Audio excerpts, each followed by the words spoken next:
In 2019, the first Strange Realities Conference took place in Nashville, Tennessee. The pandemic and turmoil of the following year could not stop 2020's conference from thriving in cyberspace as a live streaming event.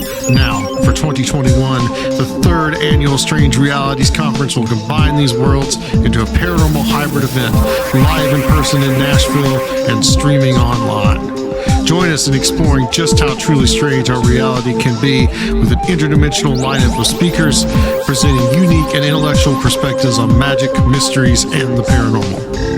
Featuring Alan Greenfield, Dr. J. Michael Bennett, a.k.a. Dr. Future, Tim Banal, Soraya Ascaf, Dr. Stephen Finley, Aaron Gullius, Amy Pachula, Brent Rains, Chris Ernst, Heather Mosier, Michael Hughes, Jose Herrera, Joshua Cutchin, Kiki Dombrowski, Nathan Isaac, P.D. Newman, Steven Snyder, a.k.a. Recluse, David Metcalf, Timothy Renner, Steve Stockton, and Wren Collier.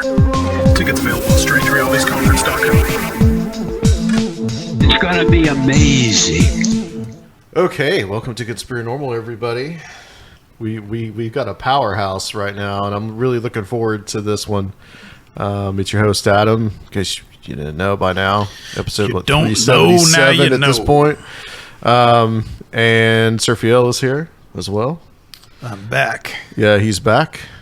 Never truly left, but he's back. And we've got a powerhouse, like I said.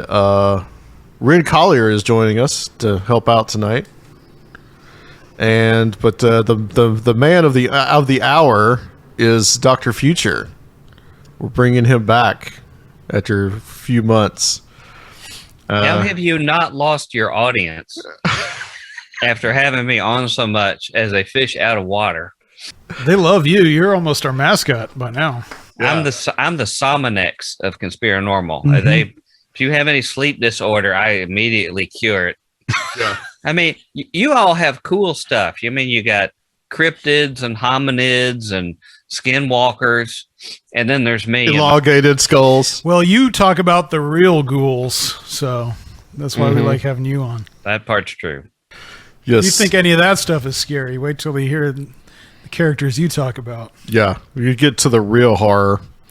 So what we're going to talk about tonight, and this was total by coincidence. Hey, Adam, yeah. Before you get into that, I hate to co-op thing.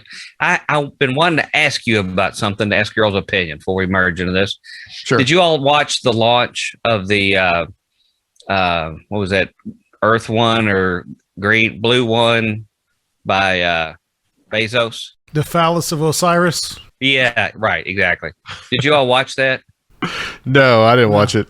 No, I mean, I saw the pictures and stuff later on.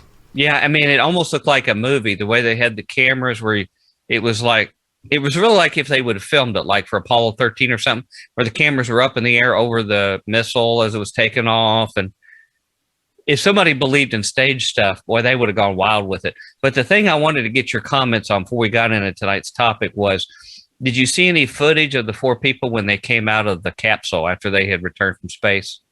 No. I've seen a couple of pictures of like really glassy-eyed Bezos.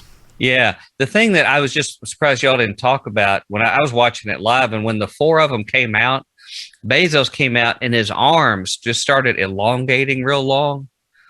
And the woman that was on there, it was like she was invisible and she had some kind of force field.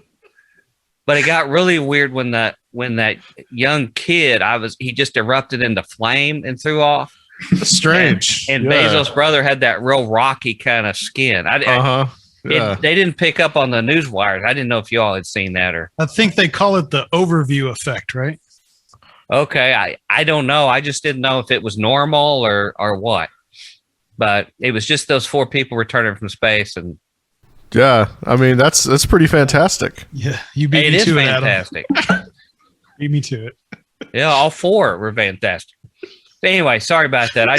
Anyway, I thought maybe your audience may have picked up on that when I saw it. It was, and then there was this guy with a cloak and some kind of metal armor on in the distance. I saw. Yeah, that was Richard. That was Richard Branson. Oh, okay, got it. Okay, I would have guessed Elon, but so anyway, back to the show.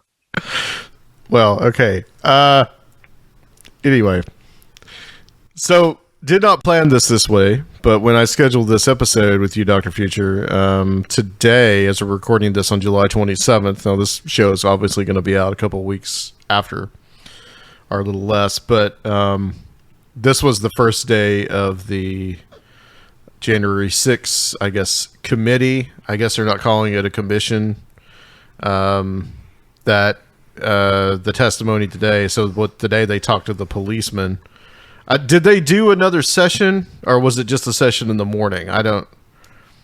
Okay, yeah. I watched a good deal of it today. I didn't watch like all the way through, but some of the testimony. I'm interested to see where this goes. I kind of understand today that the original plan, well, I guess what the Democrats wanted was they wanted like kind of an independent commission, kind of like the 9/11 commission. That was kind of like, not partisan. So for some reason that got struck down. So now I guess we have this, but you've had a long-running series of, I think it's going to ultimately be 5 parts, and we're going to kind of focus on the first 2 parts tonight about this and about the January 6th, I guess, insurrection, riot, whatever it's called, and we're going to talk about this. So I guess really the first question for you, we'll just kind of take it from there, is why you wanted to write about this in particular. What kind of made you want to give you the motivation to write about the January 6th riot? Your audience, I always feel intimidated when I come for your audience because they're very well briefed on things. And I always feel like I probably know a lot less than they do about most stuff. And this is particularly one of those topics because they would have been aware of all this. The reason why I have to write stuff like this that is historical stuff after the fact is that the crowd where I live around and the part that I, Bible Belt culture where I'm around, people I'm with, church community, they don't do the most due diligence research on things. Although they're predominant around here. I mean, they control the politicians we elect. They control the culture that we live in here. So it impacts me. But the thing I always hear from them, since January, was that what talk radio told them was that Antifa and leftist radicals were shown to be all the ones that ran the January 6th insurrection. Okay, and they still holding to that story. I have family members, very, very close acquaintances and friends that are still convinced because they were told that by somebody they trusted on the internet or from the pulpit that that's who it is.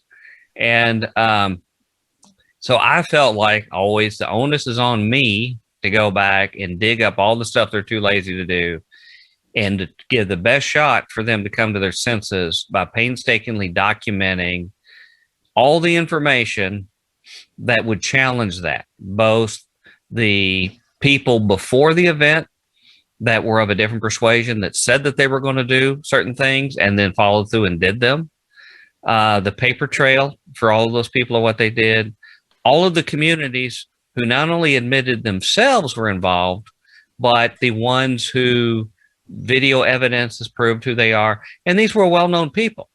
This wasn't some stranger saying, well, that's Joe Smith. It's a well-known Joe Smith who's a celebrity, and you can tell exactly anybody can, well, that's him. And then later, usually in court, he admits it. So what I've tried to do is not only list the individuals who have outed themselves, or otherwise, a lot of times they're social media posts, but the organizations they were with, everything that they did beforehand, and even when they bragged about it afterwards, to show the foolishness of this position. And really what it should do is to cause further justification to not trust the people who are telling them these lies.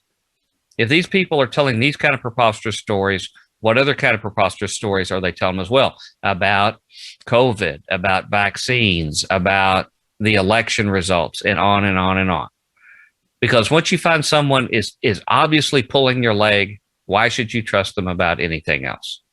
So it was an exercise in documenting some material that various parts of your audience are already well familiar with.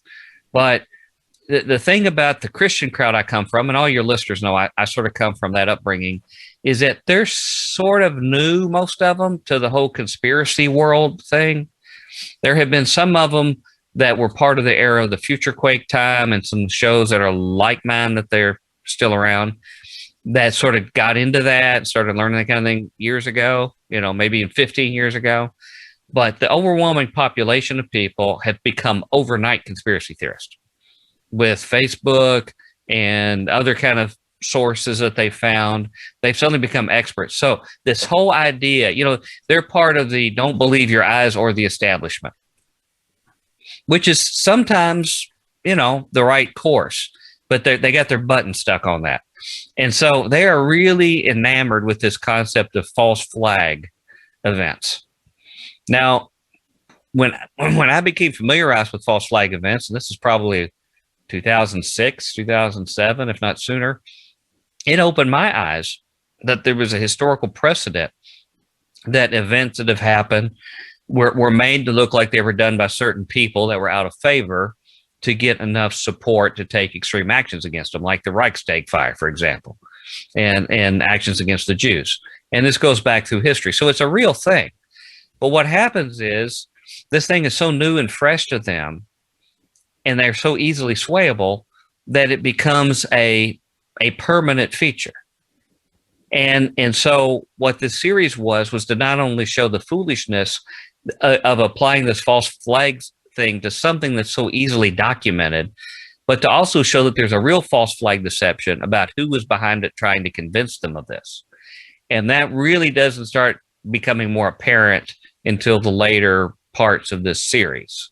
You see some of the politicians and some of the media figures earlier in this series that you start seeing are intentionally trying to deceive people from the overwhelming evidence. But at the end, it gets to be even deeper than that. So there's certainly false flag components, but nothing like most of the popular people are being told about where they're being led. And that's something that I guess we need to always be aware of in the future. When we have people that have some veneer of credibility that start saying, wait, don't jump to conclusions, this is a false flag event, they may be right, but what they're saying themselves may be a false flag event themselves. And I know that can make you deep in the bowels of paranoia, but we always have to understand that all of those things are possibilities. So that's what this was. The other point of this series was I wanted to document what really happened on that day before the events got lost and buried. Mm-hmm. Right. Because we're in a culture now where something a week ago nobody remembers.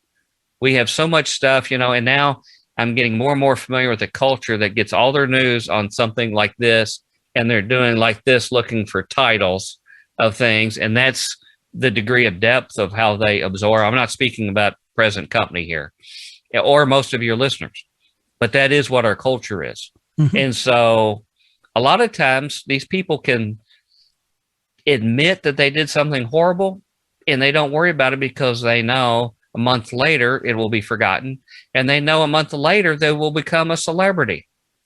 Look at a guy like a Roger Stone, or later, even a Richard Nixon before now. If you survive long enough and don't give up, you'll suddenly be embraced. And I'm sure there's a lot of people that would embrace Bill Cosby simply because he's just stuck around. They've done that with Woody Allen. They've done it with Roman Polanski and all these other people. So, but it's so extreme now that if somebody doesn't document all of this, and believe me, what a tedious task. It's tedious enough to read it, much less write it. But I felt like that was essential, including all of the references of names, dates, the amount of people, who were the people, what was the things that they were found with. But my hope is that it can maybe dispel the big lie later.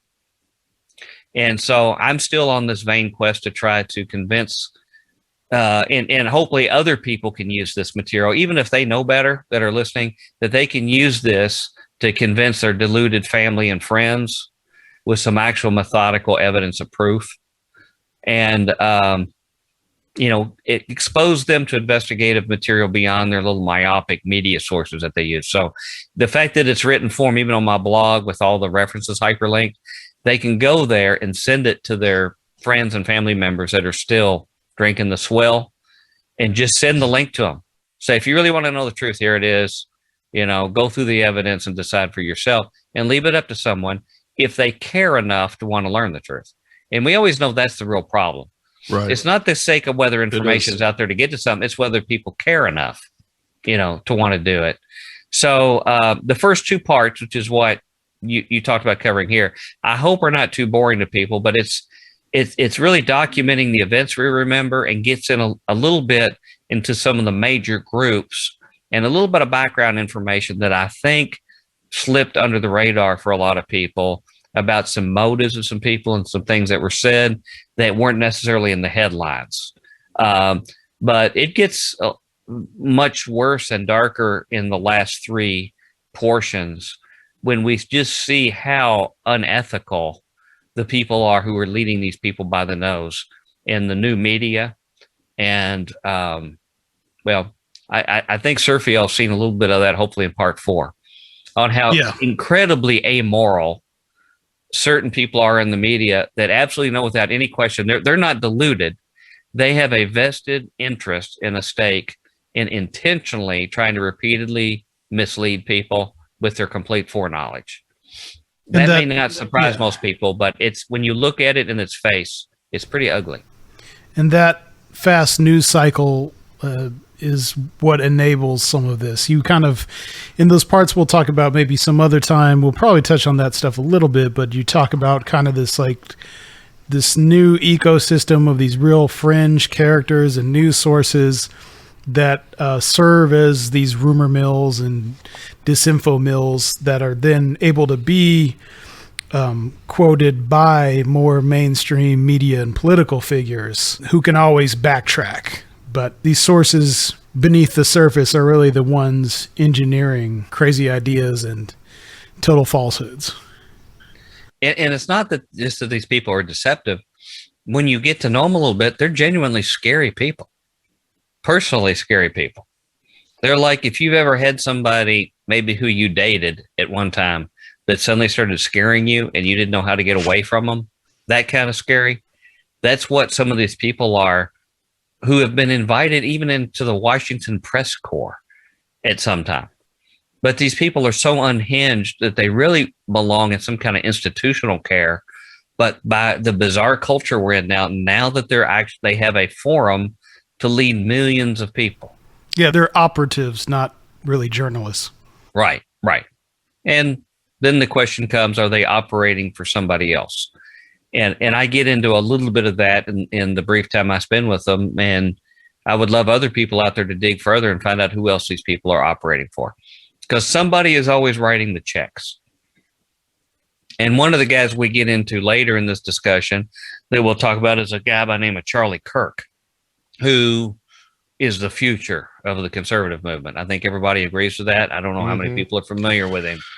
But he's a guy who's doing the bidding. I mean, they found an 18-year-old that the billionaires found somehow had a magnetic ability to bewitch people. He spoke at the rally in Arizona a Yeah. couple nights ago, yeah. Oh, is that right? Yeah. I think you're right. I think I did see him on there. He's groomed now to be the next Rush Limbaugh. He is taking over at Salem Communications. And of course, we'll get into his Liberty University connection there, too. Isn't there always a Liberty University connection? Yeah. I mean, to the point of having an honorary doctorate, even though he never set foot in any college.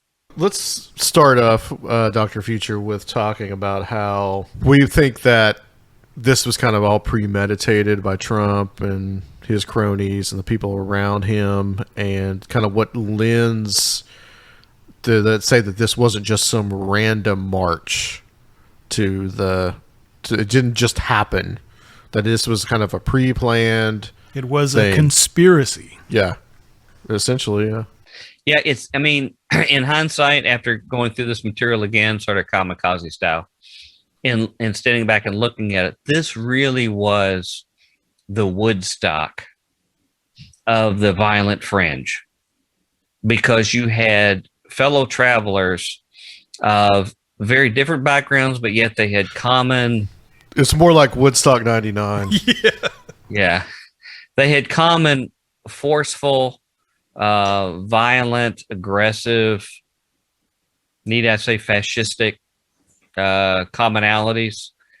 And they came from all directions. There was a major Christian component. There was major, and like I say in the writing, both Christian and Odin worshipers, with a large proportion of being armed, were drawn together in unison, even for the Stop the Steal rally, which was the catalyst that was used to gather these people. And they blended in seamlessly.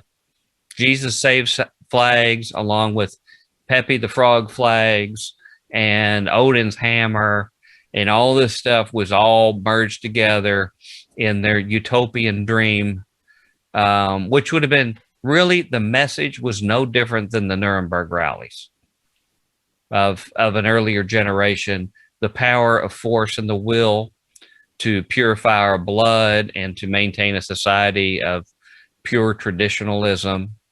And the Stop the Steal rally was really the catalyst that was used on, at least on top, to get everybody there. And there were congressmen who helped organize it, and the aggressive posture, using all the violent language to do it with the express purpose of stopping our constitutional election process, was all announced well in advance.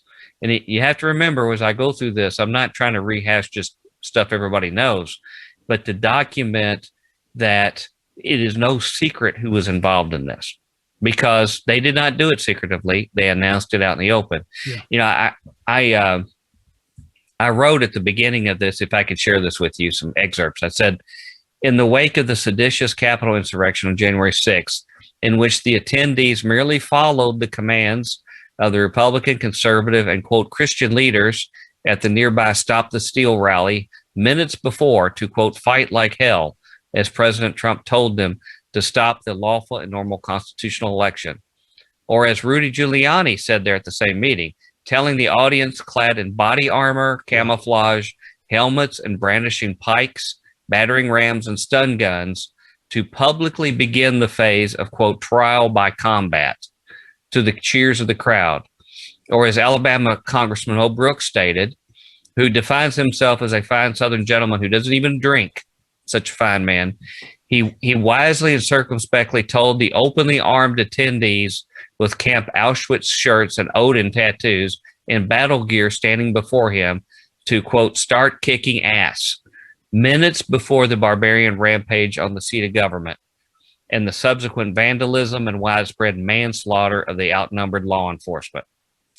The keynote speaker and messianic figure who drew the thousands there to be willing to commit acts of violence and murder and maybe sacrifice their own lives or freedom to come across the nation and from their white supremacist strongholds, caverns, compounds, and churches, was the recently defeated but ultimate sore loser, Donald Trump, who told the powder keg audience of enraged nativists, both Christian and Odin worshipers in unity, already on the edge, that, quote, Mike Pence is going to have to come through for us, and if he doesn't, that will be a sad, sad day of our country.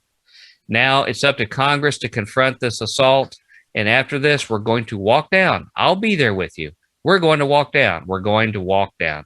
Anyone you want, but I think right there, we're going to walk down to the Capitol, and we're going to cheer our brave senators and our congressmen and women, and we're probably not going to be cheering so much for some of them, because you'll never take back our country with weakness. You have to show strength, and you have to be strong. Now, note this. At the end of his normally rambling long speech of scattershot grievances, he concludes, as if to make sure the audience understands the purpose of this gathering and its agenda. He says, again, we fight like hell. And if you don't fight like hell, you're not going to have a country anymore. So let's walk down Pennsylvania Avenue. Then, exhibiting his typical bravery of being in the, quote, line of fire on behalf of the spellbound followers who would give their lives for him, much as he implored them to patriotically avoid wearing masks during the worst throes of the pandemic to show their loyalty to him, while anyone near him had to be carefully screened for the disease before near contact with him. And as his rally attendees had to accept waivers with their tickets not to sue the Trump campaign for contracting COVID under his no mask event culture. The media cameras showed that immediately after he gave the speech at the Stop the Speech rally, after the assembled mob followed orders to march to the Capitol right behind their fearless leader, Trump discreetly slipped down behind the stage and into the security of his armored limousine and Secret Service to be quickly whisked away to the secure Oval Office to watch the entertainment of his loyal followers bludgeoning law enforcement, killing and maiming and getting maimed themselves in life-threatening violence as he watched comfortably the spectacle. Did he order a Big Mac and fries while he was watching it? You know, I was thinking he was more on a Wendy's kick lately because I thought he talked more about that, but obviously they had to be laid out. And somebody has to get his Diet Coke. Yeah. You know? but that's what it became, was a spectacle. And he's true to form. And this is what happens with these guys. And, you know, as I say later in the writing here, it's not just Trump. You find that the head of Oath Keepers did the same thing.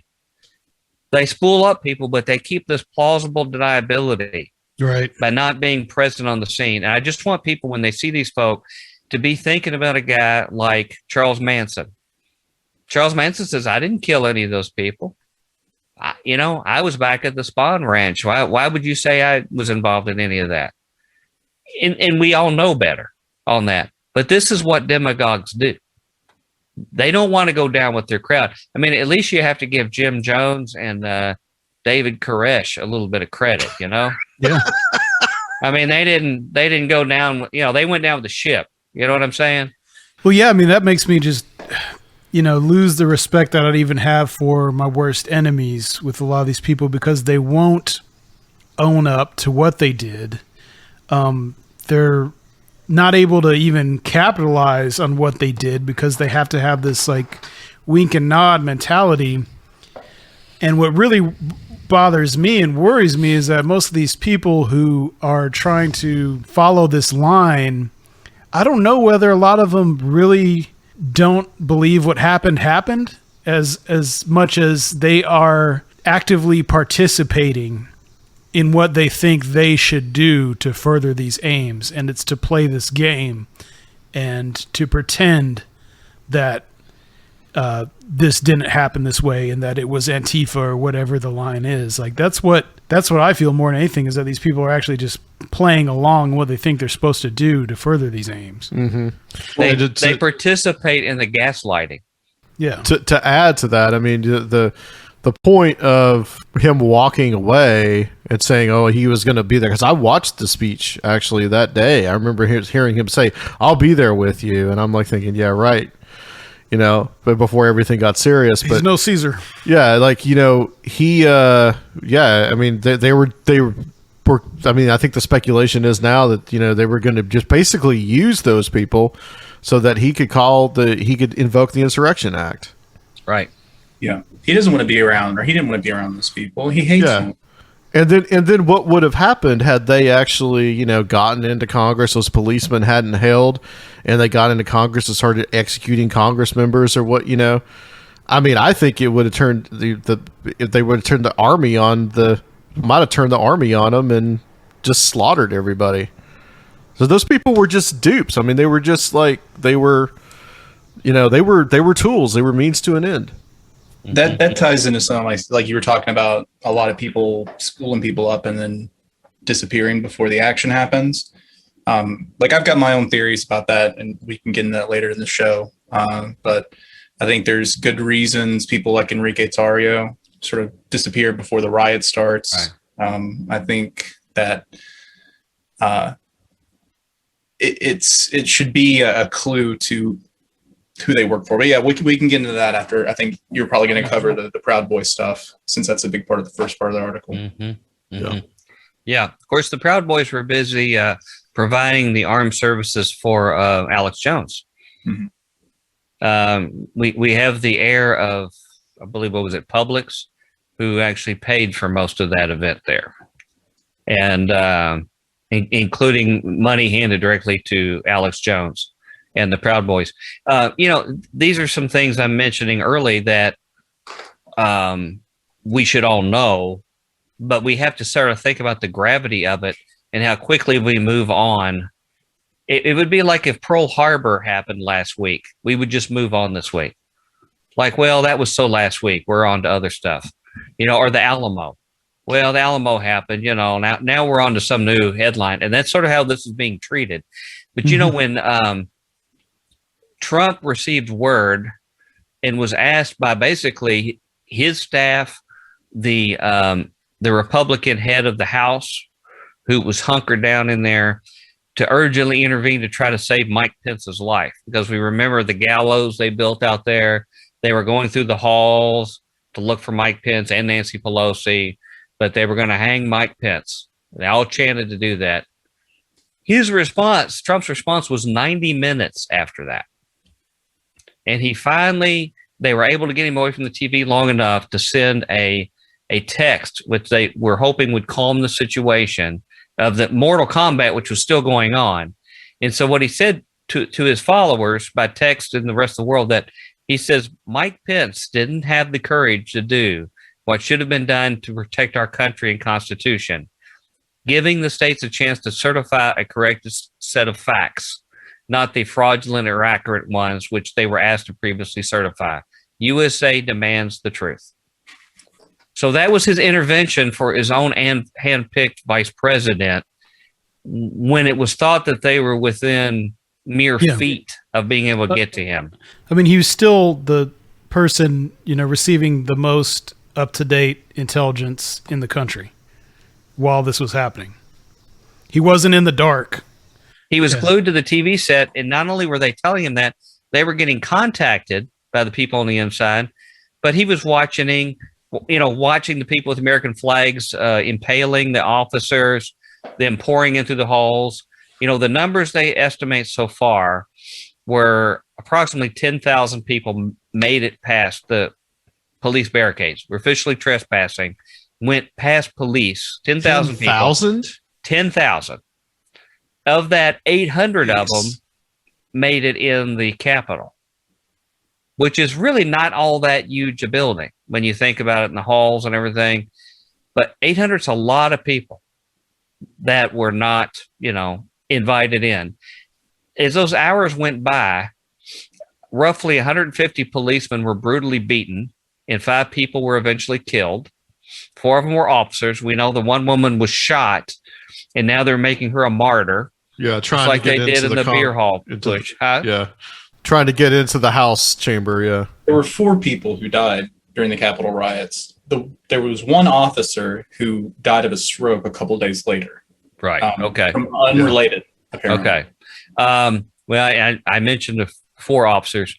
A couple of them died by self-inflicted means. Yeah, two officers committed suicide a little while after, which is pretty strange. And then we know Brian Sicknick. But yes, Sicknick died of a stroke. Of the other men, other ones who were injured, you had men that were impaled. They had fingers cut off. They were burned. A couple of them had severe brain injuries.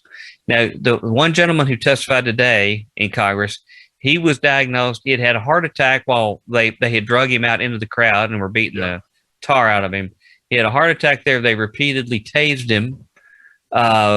He had a brain injury and, several other things like that. So this was the thing that they're saying now was just them strolling through the building. Mm-hmm. This is how it's packaged now. They were just peacefully strolling through the building. One of the congressmen who said it was really just like a tour group. It was no different than a tour group that went through. But almost immediately footage appeared of him being one of the ones barricading the doors to the House chambers. And he was barricading the doors. And immediately after this, he's telling everybody, I didn't see anything that was a problem. It just looked like a tour group.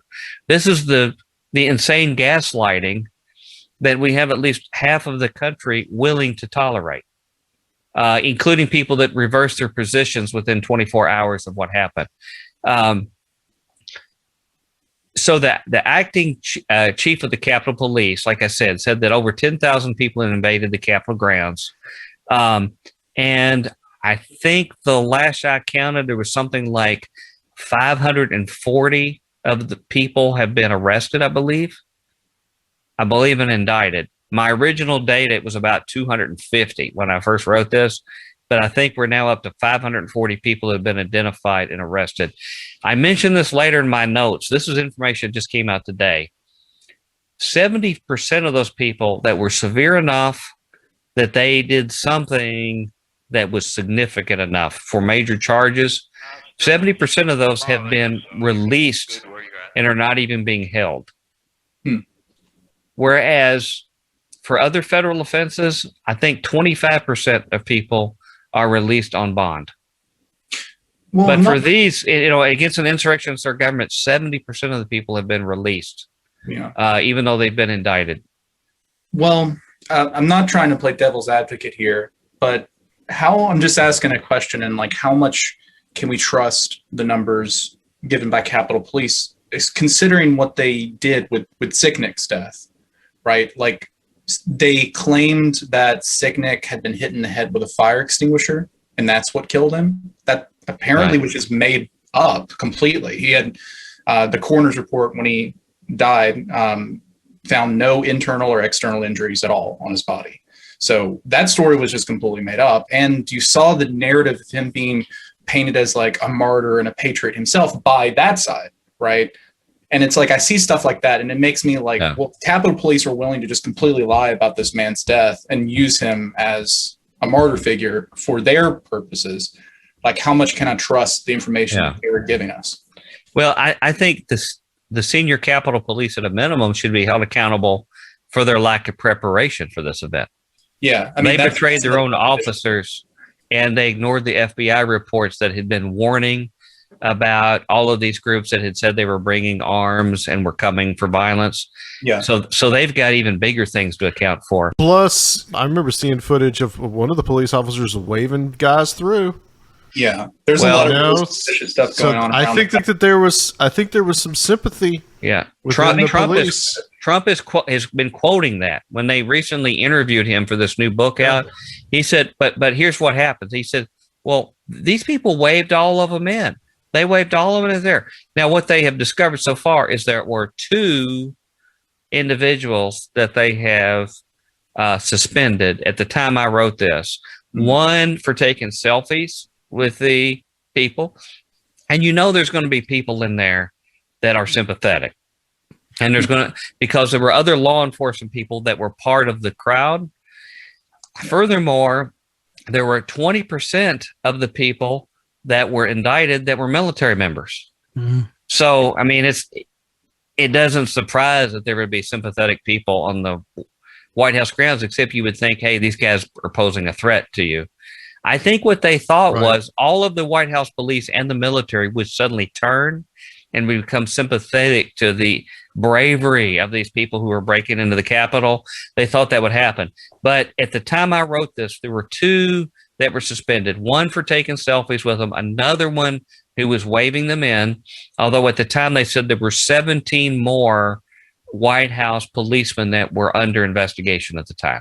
Yeah. So I can't speak and say how many more of those, or even more than that. There was a Secret Service agent, I think, as well, who was posting on social media about it. And I think that there's some elements, like you mentioned, the Capitol Police sort of command structure not taking it seriously. But I think I'll go into this a little later, but I think there's even some more there.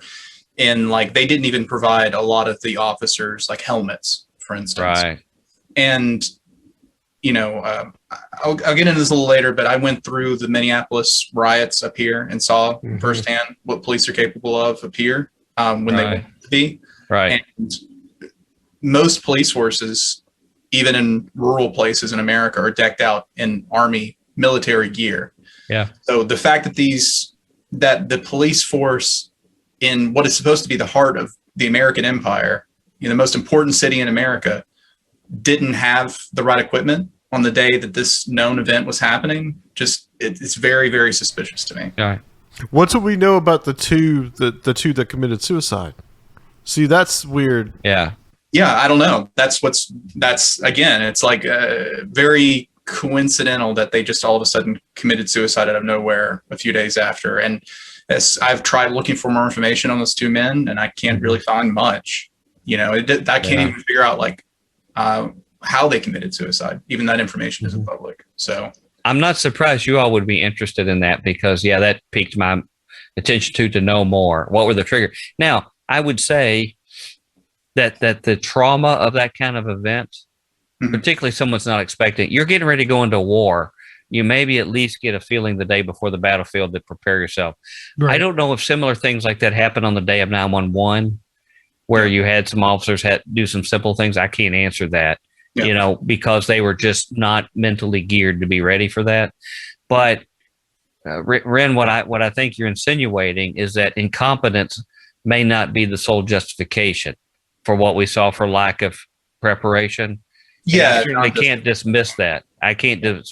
And I think that now we should never underestimate the incompetence of our leadership, but that doesn't answer it as the only plausible answer for it too, or a mixture of it. Because, and really, as I get later into this work and show about how many of the, not only policemen and law enforcement nationwide, but military, and I don't want to disparage either law enforcement or military, because the majority of them are fine, decent, and in fact, in many times more compassionate than the average public in many respects.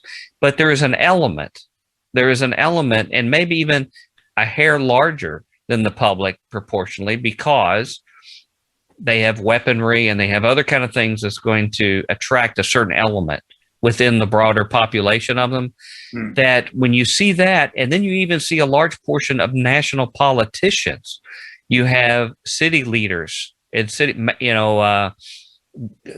sheriffs and other people from around the country that were part of this group. And so it starts to feel like almost like a invasion of the body snatchers thing amongst us. Yeah. Like, how many of these people that we know around us in these institutions we've trusted have a subset that either could be powder kegs and could be switched off at a moment's notice to become berserkers, or all along have these sympathies and are doing things on the side? Now, I think you all have studied enough and know that within the military and other groups, there are occult subgroups that try to get into groups like special forces and things that do kind of weird rituals when they do these things. And again, I'm not trying to besmirch the entire group. Well, we talked about with William Ramsey about the Order of Nine Angles, and that had some influence in the military. Yeah. Right. So these people would also be interspersed. I mean, we already have sympathetic Congress people to this. We had a sitting president sympathetic. So does it really, blow our minds to think that people within the upper Capitol Hill police people would have sympathies? Yeah. You also just have like a continued and systematic infiltration of police departments around the country by white supremacist groups. That's been going on since the 60s, at least, Right.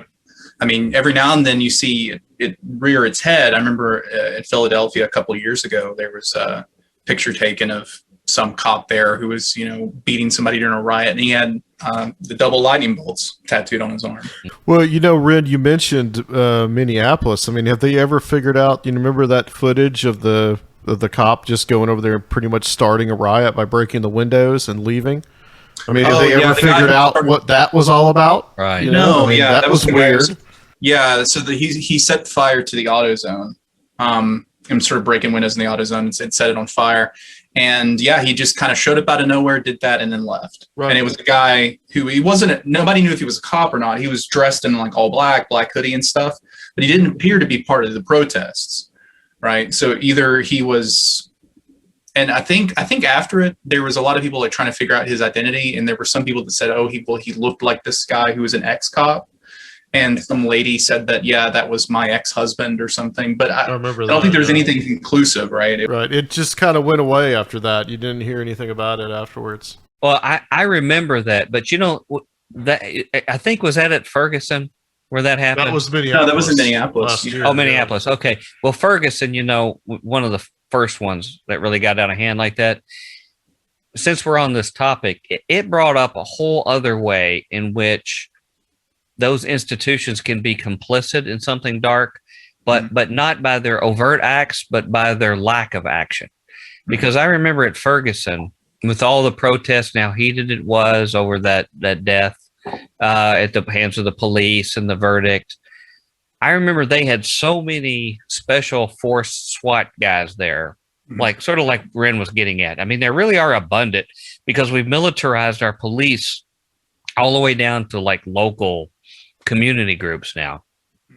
And I remember seeing at least 100 or a couple hundred from all over Missouri and outside of Missouri that were there, which ostensibly would be more than enough to keep law and order and protect the businesses down there where they were protesting. But they were all centered around the police chief's house.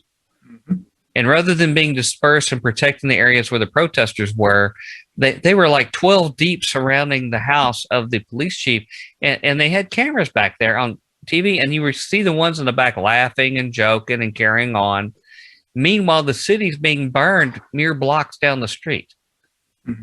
And I saw video of one of those stores, like a supermarket store nearby, and some of the crowd showed up, and there were policemen already there. And once the crowd showed up, the policemen got in their squad car and left. And so, of course, they vandalized the building. Now, that really, when I go between that and other statements I heard at the time from police, it really gives me the feeling that there are certain elements there in the leadership that would sort of like things to get out of hand because they want to show how barbaric these people are. And if somehow they can either provoke them to do it or provide a right environment for the wrong crowd to go, knowing they're not going to be molested, that is sort of an agent's provocateur technique in its own way. Yeah, and it just plays into, I mean, what is the first thing that people went to defend what happened at the Capitol? The first thing was, oh, well, the riots this summer and Black Lives Matter. The very first talking point they go to. Could it have even happened the way that it did without that? I don't know. There's definitely a dance going on. I've got a little piece about this in my notes that I wrote for the show. It was kind of further in, so it's referencing some stuff that I wrote before. But my big question around the Capitol riots was like, why the light touch response to it? Because, I live in Minneapolis. I live down the street from the 3rd precinct.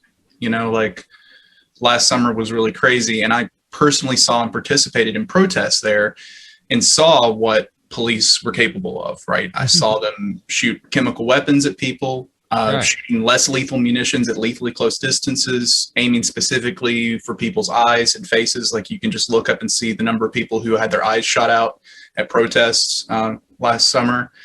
And it just begs a question. So why were the Capitol Police in the heart of the American empire such pushovers? Why were they taking it so easy on these people who were, frankly, a larger threat than BLM protesters in Minneapolis protesting, because I saw over and over again what would happen at these protests. I was there when it would happen, is there would be people peacefully protesting, and then the police would start shooting. And then people would get mad because the police started shooting at them, and then they would respond and they'd get angry. So they would always be provoked in some way. And, I saw this happen with the 3rd precinct. It was allowed to be burned down. There's no reason the police couldn't have held the 3rd precinct, right? None of the protesters had weapons or anything like that. They had huge fences around the 3rd precinct. There were tons of police everywhere where I was. And they pulled out and they let it get burned down because I don't understand why the Capitol Police were trampled by a bunch of live action role players and guys who were one Big Mac away from a stroke. Because let's not forget that 2 of the guys who died, 2 of the protesters who died at the Capitol riots just had heart attacks. Their hearts just gave out. Right. These were not, I used the word barbarians earlier. I think it's a little hyperbolic because I don't really feel like these were the, Gaul's finest. And I saw that there were only 13 arrests initially, during the actual riots. And that is really astonishing to me because I saw at almost every protest here last summer, police kettling people in and making hundreds of arrests every day, every protest. So that is what causes me to be really suspicious about the Capitol riots, right? Like, because I get into this earlier in my notes where I was talking about Enrique Tarrio, who's, he was the quote unquote leader of the Proud Boys. He and the Proud Boys were major instigators and planners of the Capitol riots, right? They were the ones who had done a lot of the organization to get people there. Mm-hmm. And it recently came out that Enrique Tarrio was an FBI informant asset since 2012. Right. So frankly, it looks to me like the Capitol riots were planned and executed by the FBI using one of their assets to create the entire plan. And I think his misdemeanor charge right before the riots was a way of extracting him from the situation before he could actually participate, right? So they just book him on this minor charge, and he's like, "Oh, sorry guys, I can't make it to the riots today. I got booked up because I burned a BLM sign." And you see this too. I've been following up on the Gretchen Whitmer, Michigan governor kidnapping case, and you look at that case, and there's more informants in that case than there are like perpetrators. Yeah. They're asking whether it would have even happened the way it did without those. Yeah, that's what I'm saying. I think, would it have happened the same way if it hadn't been directed to happen in the way it did? Because when I look at the Capitol riots, what I see is a honeypot. I see a way to lure in a bunch of people who are dumb enough to actually attempt anything approaching an insurrection. And that it also, as a bonus, provides an extremely tidy narrative to use in the public view ahead of the new administration. Reinforces party divides and demonizes the outgoing administration in the public's eyes. And we know that Trump had a really contentious relationship with the FBI. So, maybe it's conspiratorial of me to think this way, or paranoid of me to think this way, but I can't help but think that this whole thing was planned and allowed to happen because, the FBI knew, I think, to a minute detail, every single thing that was going to happen because they completely infiltrated the people who were organizing it, right? They knew all their plans. The Capitol Police knew, or at least their command knew what was going to happen. And I think a lot of the strange things you see in terms of how the police responded to it are indicative to me of it being allowed to happen the way it did. Well, I think it could just as easily be, if there is that FBI component, then could this be FBI people? Could this be FBI people that are sympathetic to Trump? Could it just be as easily as that that there's a division within the FBI? I think when we talk about all these broad brushes with some of these intelligence agencies, you can have that chaos factor where there's different factions, and one faction goes against the other, and they use their assets. And they may, I don't think the whole FBI, in general, the FBI was pretty inimical to Trump, but there may be others that were supportive of him. That you could look at it that way too. Yeah. And probably, I kind of sort of missed this in my rant there, but I also think it wasn't just one group planning it, right? Like, I think you have, my theory that the FBI is basically, using their Proud Boy assets to organize one part of this protest. But I think there's other figures too, like Doc Future talks about in his great articles. Like there are other figures involved that I don't think have anything to do with the FBI or any of my sort of conspiratorial idea. I think there's multiple factions that are all trying to use this event to their advantage or to put forth, either the grifters or their operators. But I think there's a lot of different hands. It was a great convergence. A lot of different actors. And say Woodstock, like I say, a Woodstock, where everybody has their own agenda that they want to bring to it, and they can overlay it. And Wren, there were so many things you said in there. I can't even remember all the comments I wanted to make on what you said on, implications of them. Because I think to be open-minded, like I know you are, you have to consider all those things, like you're saying, the potential. As far as the entire FBI being behind it, one thing that complicates that for me is that it's like, as I show in here was reported widely in the media, the FBI laid all this out in advance to authorities that it was going on, and it was disseminated widely enough that it was not going to be something kept quiet. It wasn't something that they were keeping under wraps. They had disseminated that to enough hands in the government. Now, why the people didn't respond to it, like for example, the White House, the police, and others, That to me is more murky, is because that information we see was widely disseminated, and there's enough people that got it that said, "Yep, we were told this and this and this were likely to happen." So, I maybe lean a little bit more toward Adam, is that there's a sympathetic subset that comes in within this. But I think the picture that you show that emerges about what their agenda, even if it was a subset of the FBI that would have assisted in this happening, is pretty frightening. I don't know if they would have a reason necessarily to take down Trump or not, because most of them, I think, are pretty sympathetic to it. And it's a little hard for me to see fully what they would be accomplishing when they're doing that. But I do know that as you mentioned, he was an asset, and so were others. And in my Holy War Chronicles books that I haven't published yet, I go into the history of those kind of assets. For example, the gentleman, I'm trying to remember his name, it's Wang, I believe. I think he's an Asian gentleman.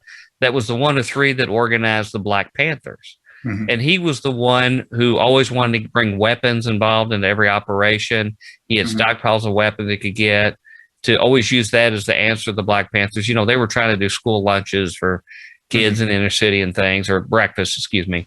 Mm-hmm. And then it came out years later, while I'm writing that book series, that he had been an informant from day one. Yeah. So from right. Yeah. So from the founding of the Black Panthers, he was a provocateur, sort of a COINTELPRO kind of guy to do that. And all of these groups had that. You had the Secret Army Organization, which was a paramilitary group that was shooting pro-peace college professors, like they did in San Diego when they shot the one and inadvertently got caught. And when they got caught, they squealed and said that they were working for an FBI handler, and they didn't believe them at first. And and I had to find this old data through a university and some professors that had archived this information, court record, and in the LA Times. And so they fingered the FBI agent that was their handler, and the authorities went to the guy's house and found the murder weapon, and the agent confessed that they were running through this paramilitary group an FBI operation to take out peace protesters, including bombings of theaters and things like that. Also involved Don Segretti, who was the dirty tricks guy for the Nixon Watergate cabinet. He was the guy who was also involved in them, to the point when it was discovered in court, in the court records, that they were planning to dress up as Vietnam veterans against the war and to actually start shooting the delegates at the 1972 Republican Convention in San Diego. Wow. And they even had bombs they had built and were planning to go inside the convention. This came out in court record trial, that they were going to bomb and shoot them under the dress of these Vietnam veterans against the war, which led them 2 weeks before the Republican Convention to move it all the way to Miami Beach. Then when they moved it there, all of the convoy of Vietnam veterans against the war, the group that John Kerry was part of, went to Miami to protest the war. Then they discovered the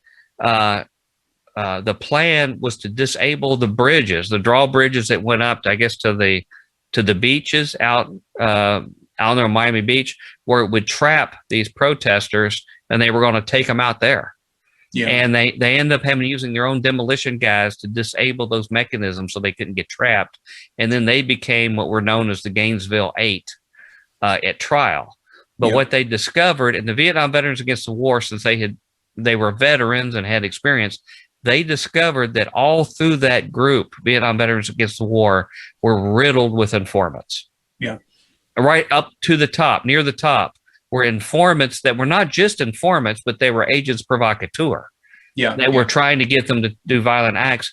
And when they came and testified at this trial, because they were just brought at trial for disabling the bridges. And it came out before the jury that these guys were all working for the FBI that were trying to set up these 8 legitimate members. I think it was 10 minutes it took for them to find and favor the members to exonerate them. And they warned one of these guys who was a Purple Heart recipient. They said, "We'll deal with you. We'll take care of you." And about 6 months later, they drug him into a limo and tried to put drugs on him. And when he got out, they shot him in the back, paralyzed him. Wow. So I think now not many people know about that. That information's been buried, but this stuff happens all the time. So the scenario you paint, you got to apply reason to it and things like who has a real motive and things, but nothing's totally out of the realm of plausibility.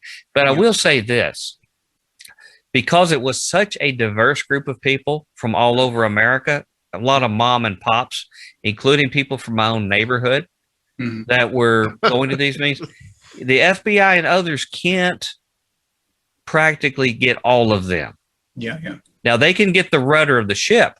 They can get the media heads. And we already know that a lot of our top media heads were part of the mighty Wurlitzer, part of the CIA's control of our media, guys like Paley at CBS and others. Yeah. So they can do that. So they can get a hold of these groups and direct these people, but not all those people there have any kind of plausible deniability and say, oh, well, I was doing it for my country. They asked me to fulfill this role or whatever. No, they bought what was there, and they have no excuse, for why they showed up, whether they were agents provocateur or not. You can't now. Now, in contrast, I wrote a lot about during the anti-Sharia era about the FBI stings, where they would try to get these guys to get bombs to bomb synagogues or things like that, and then they would come and stop it at the last minute. Most of the guys they recruited for that were people who were of low IQ that had mental disabilities, or they were in extreme financial distress and poverty, mostly severe mental difficulty. And this would come out when they finally had trials on these guys. So those people, you got leverage on them. But what they found out with the demographic, and I get into this at the end of part 2 of the series, the demographics of the people in that building were mom and pops in cross section of America. These were not financially distressed people. Right. Which, for anyone who's really like a student of history and revolutions and regime changes around the world, the popular conception is that, revolutions and these things happen from the starving masses who have nothing to lose, etc. But it's more often than not more of a upper middle class and up phenomenon of people who have more to gain. Kind of like how the middle class in France used the sans culotte to do the revolution, and then once they had the revolution, they're like, bye guys, we don't need you anymore. Yeah, and they become the new elites. I mean, I think the point that I'm trying to make too, and I've thought about this a lot recently, is like you mentioned, Mike, about the FBI kind of like entrapment cases with these Muslim youths and stuff. Like I remember one case in which the FBI agent actually drove the guy to Walmart, bought him the knife that he wanted him to try to stab somebody with, basically put the weapon in his hands and then arrested him, Right. Stuff like that. It makes me wonder, what about the ones that go off the rails? What about the ones where they don't swoop in time, right? I think that's what happened in Boston. Yeah, I was going to say Boston. I think that's what happened. It's still very unclear where they learned to build those bombs. Yeah, I think that they may have been given duds, but that maybe that older brother figured it out. Yeah, that they were duds, and he switched them. And some of what we saw happen at the Capitol, I mean, these things may be more of the result of just like the incentive system and the reward system for successful operations more than they are master plans by people, for actual political ends. This may just be, you get a bonus if you set up a sting, it may just be more simple motivations. In some ways, it's a way for them to justify their own existence, right? If they and they can say, "Hey, well, look how we're all heroes. We stopped this terrorist attack that we planned and enabled and taught them how to do everything and encouraged them to do it for 6 months until they finally tried to, and then we swooped in at the last second." My favorite was the ones that were going to blow up the Christmas tree in Portland or whatever. Yeah, and it makes me just question, like, would these events even happen in the first place without them basically creating the event? It gets very murky, and it does. I don't know. It's the kind of thing that lately it's been making me really paranoid. Yeah. Well, yeah. Let's talk a little bit about the internet chatter that was going on before the event. everything that was happening that people were talking about, that they were going to change the election results, these interesting gathering points that that were going on all across the country for these like convoys that were gathering in the days leading up to January 6th, and kind of their names and what the significance of a lot of this is. And we can see that this was obviously was obviously a planned event. Mm-hmm. It wasn't just a spur of the moment. Let's go. Hey guys, let's go raid the Capitol. Right.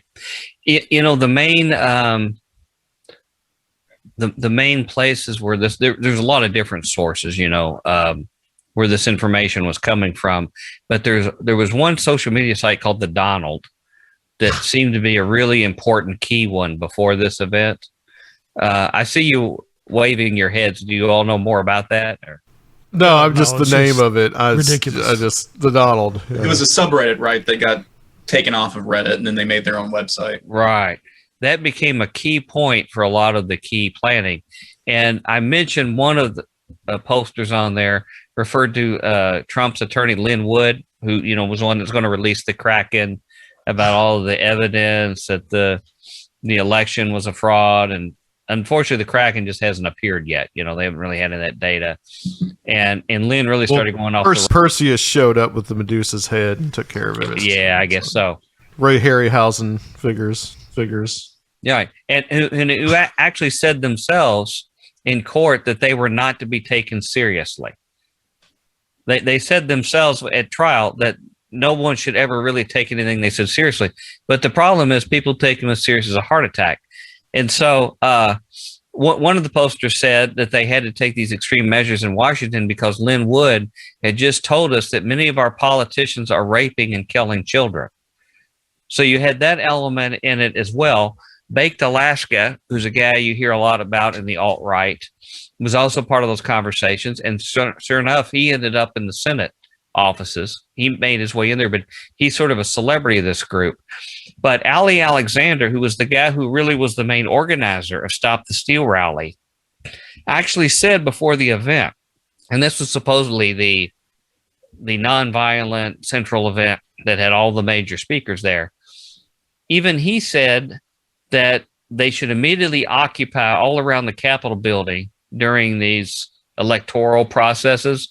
And he says, if there's escalation, that's when we immediately escalate. So he was even promoting escalation, the guy who was the fundamental organizer himself.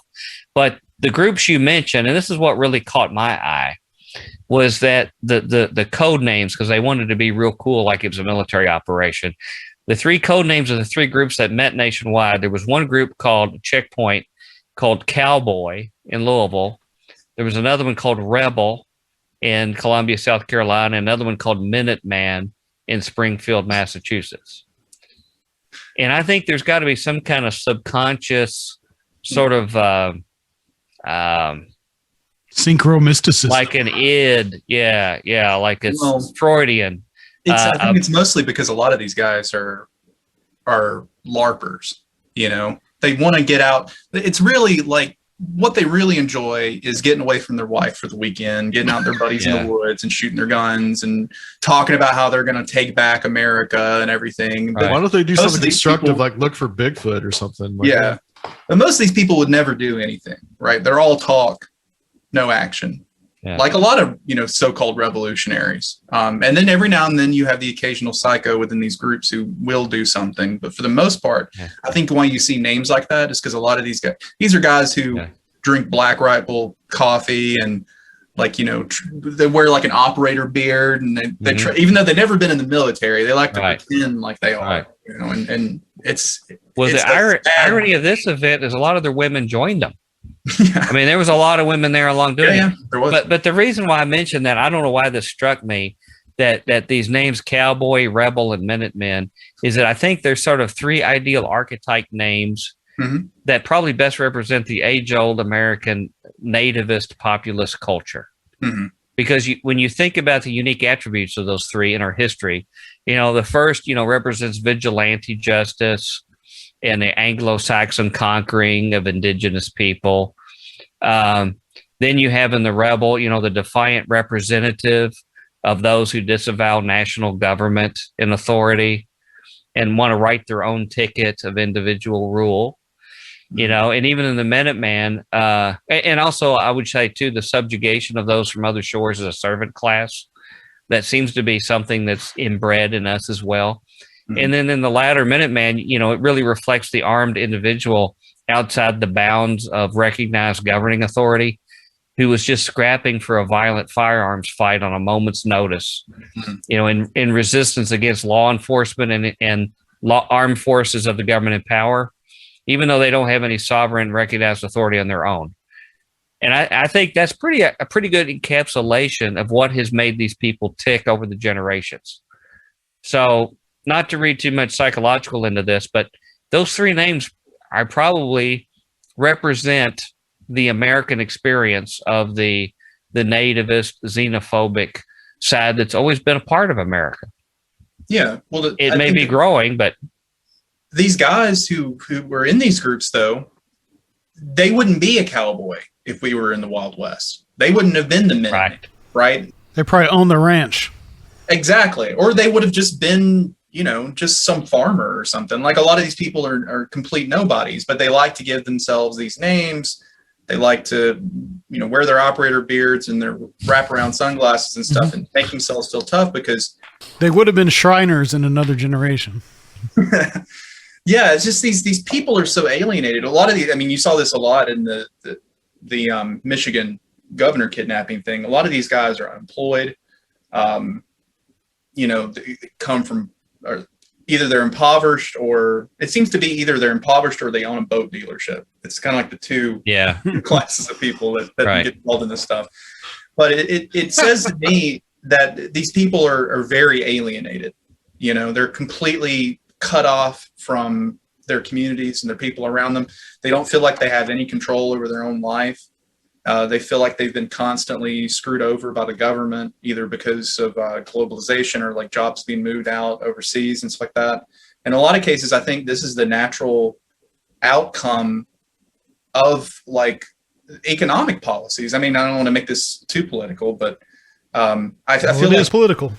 Yeah, I feel like the environment that breeds people like this and breeds people who right now I think are mostly harmless, but may not be in the future.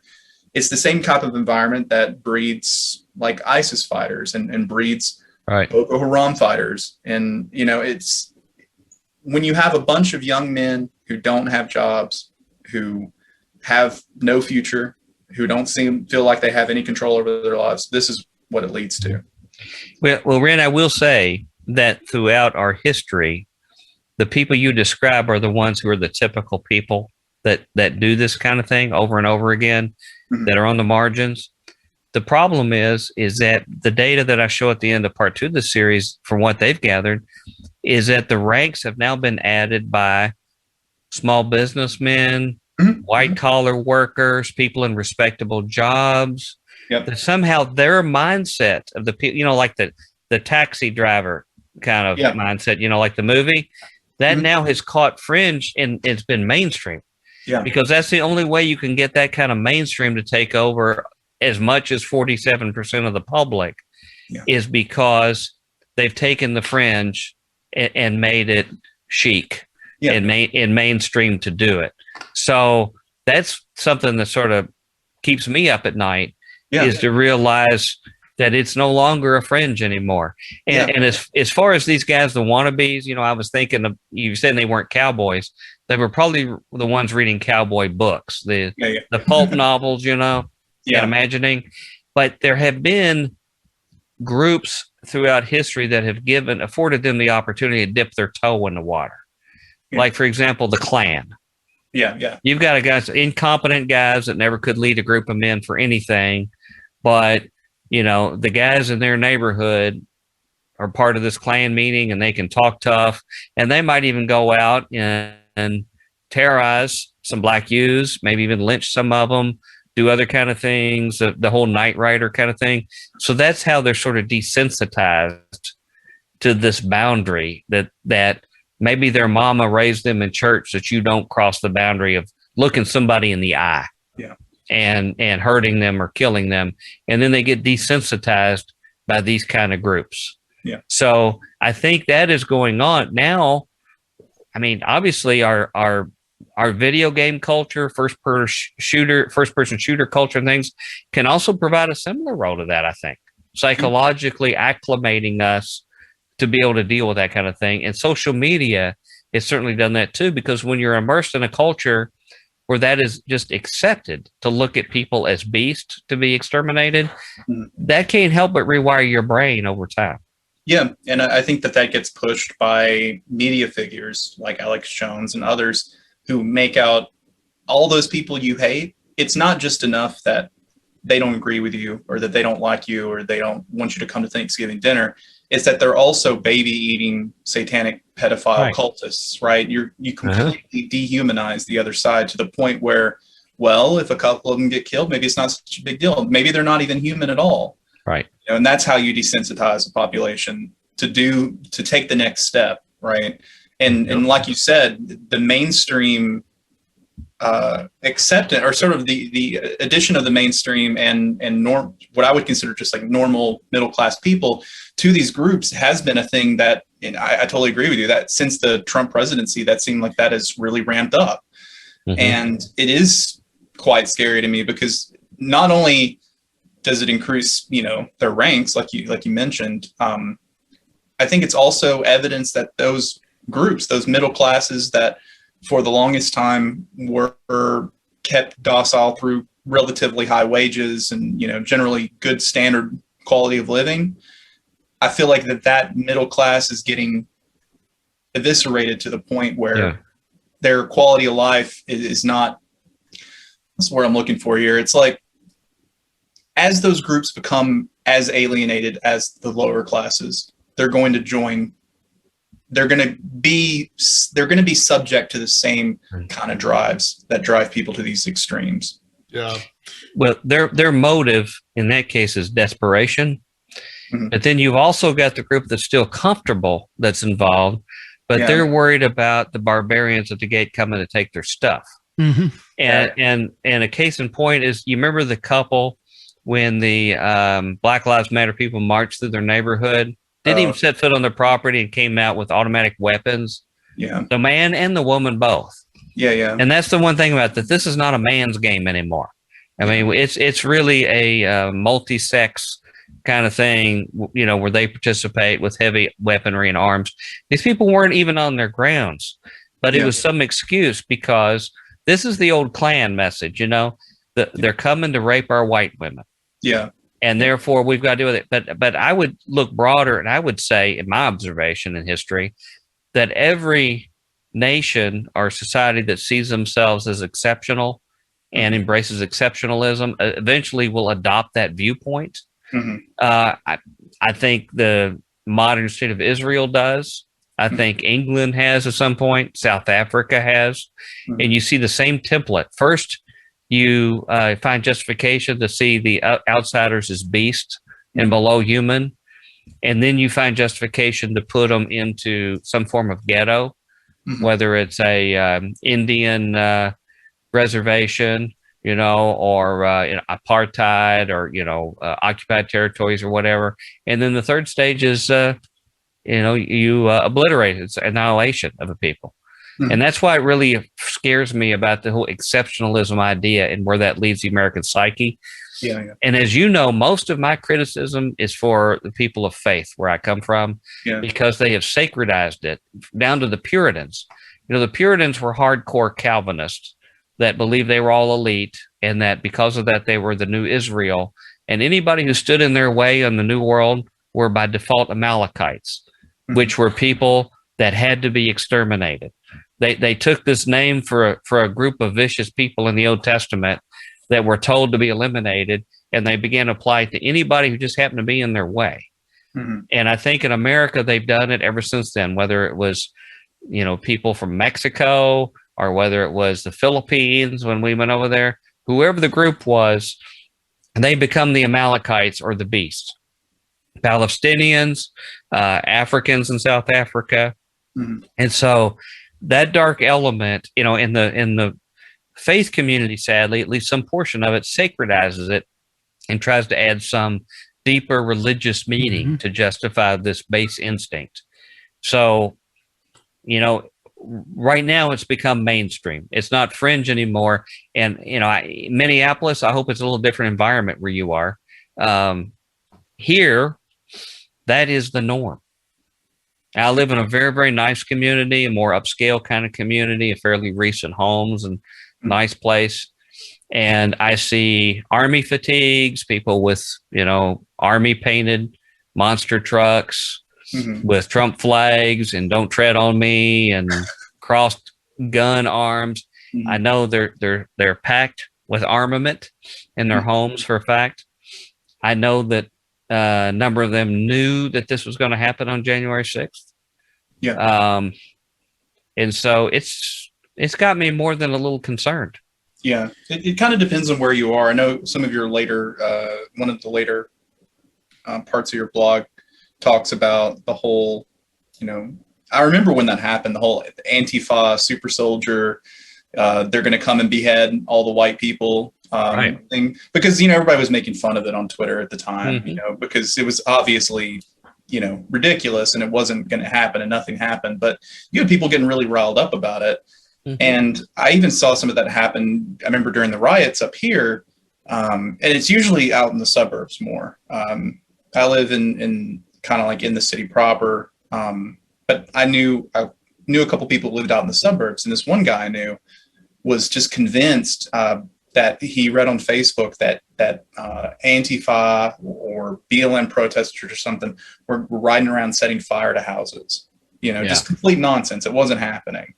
But him and all of his neighbors like set up these neighborhood patrols and, you know, were creating their own little zones and stuff. And it was patently ridiculous. And I kept telling the guy, I was like, none of that's true. Like, and I mean, but this guy got so freaked out about it that he sold his house and moved to Wisconsin. You know, like he got out of there. And it's like, it's hard for me to understand where these people fall for that stuff so much. I mean, you go into a lot of detail about the, what was it, November 4th assault or whatever that right-wing media said was going to happen that never happened. But yeah, the thing about that event, why I brought that up, well, first of all, I didn't even know about it. Didn't remember it. Shame on me. But that was such a dud. And the same media figures that did that were the ones that were telling us now Antifa was taking over. And who's not blowing the whistle and coming up and saying, why do we believe these people a second time? This is the same thing they said before. I guess it gains no traction because of that same news cycle you talked about. You know, that enables people to lie and make up bullshit because you're not going to remember next week. Nobody's going to remember any of they're never going to remember the bad predictions you make. You know, so you can make a prediction for a ton of stuff that's never going to happen, and as long as you just lay low and don't ever bring attention to it, people forget about it in a while. You know. Yeah. Well, there's certain Christian ministries online that basically say about every 3 or 4 years they'll have a book with a date in the title. That's the end. That's the Antichrist appearance then, and that's the end of it. And about 2 or 3 years later, a new one appears with a new date, and nobody remembers the last one. And it always amazes me. Hey, Apophis is coming, okay? Huh? Apophis is coming. You can. Oh, well, now that one's real. Come on. That's different this time. It's always different this time. Now, the fact that we've lost our ability to breed as men and women, and we won't have enough generations, that's not something to be concerned about. It's that darn asteroid. You know, I gotta give it to the Jehovah's Witnesses, though. Because they're like, they have an entire, you know, thriving religion built out of, you know, a failed prophecy that they just spun into like, oh no, it actually happened. It was just, it was Saul's secret or whatever. You know, I respect that. That's a grift that I can respect. Well, that's even more true of the Seventh-day Adventists. Yeah. The Adventists were a classic, you know, the great disappointment that, like, oh well, it happened. It was just not televised. Yeah.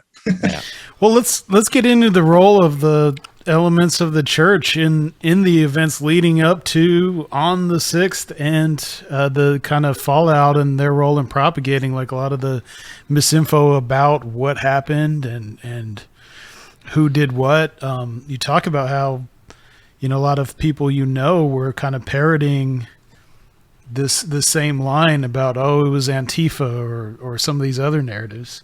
Yeah. Yeah. But, I have to confess to you, Sir Fiel, since we were focusing on parts 1 and 2, I don't think I got into that in part 3, which was a long-winded recitation, because there's so many culprits in there that did that. Were there some ones that stood out to you that were particularly egregious in that regard? Because there's such a long list. Not really. I just want to point out more generally how much a part of this, the elements of organized Christianity in America were. You could talk about Charlie Kirk and his connections to Liberty University. I mean, that's a big first. Well, yeah, he certainly did that. And if people are reading the parts 1 and 2 we're talking about, I get into him at this. Well, these things take a life of their own when I write them. That's why they end up so long-winded. Is I start going through some of these people, and then I have to look in their background, and then one thing leads to another. And Charlie Kirk's one of those where he ended up taking half of the long blog post I had, because I didn't realize what a central figure he was becoming. You had a young man who basically at 18 had the chutzpah to. In fact, I would say there's a lot of parallels if the audience is familiar with. Now his name just escaped me. Mr. Border. Help me here, Adam. The guy who's always worried about the border. Sort of reminds me of Damien from The Omen. Ben Shapiro? No, I mean this is the fellow who was the advisor now for Donald Trump on the border. Stephen Miller.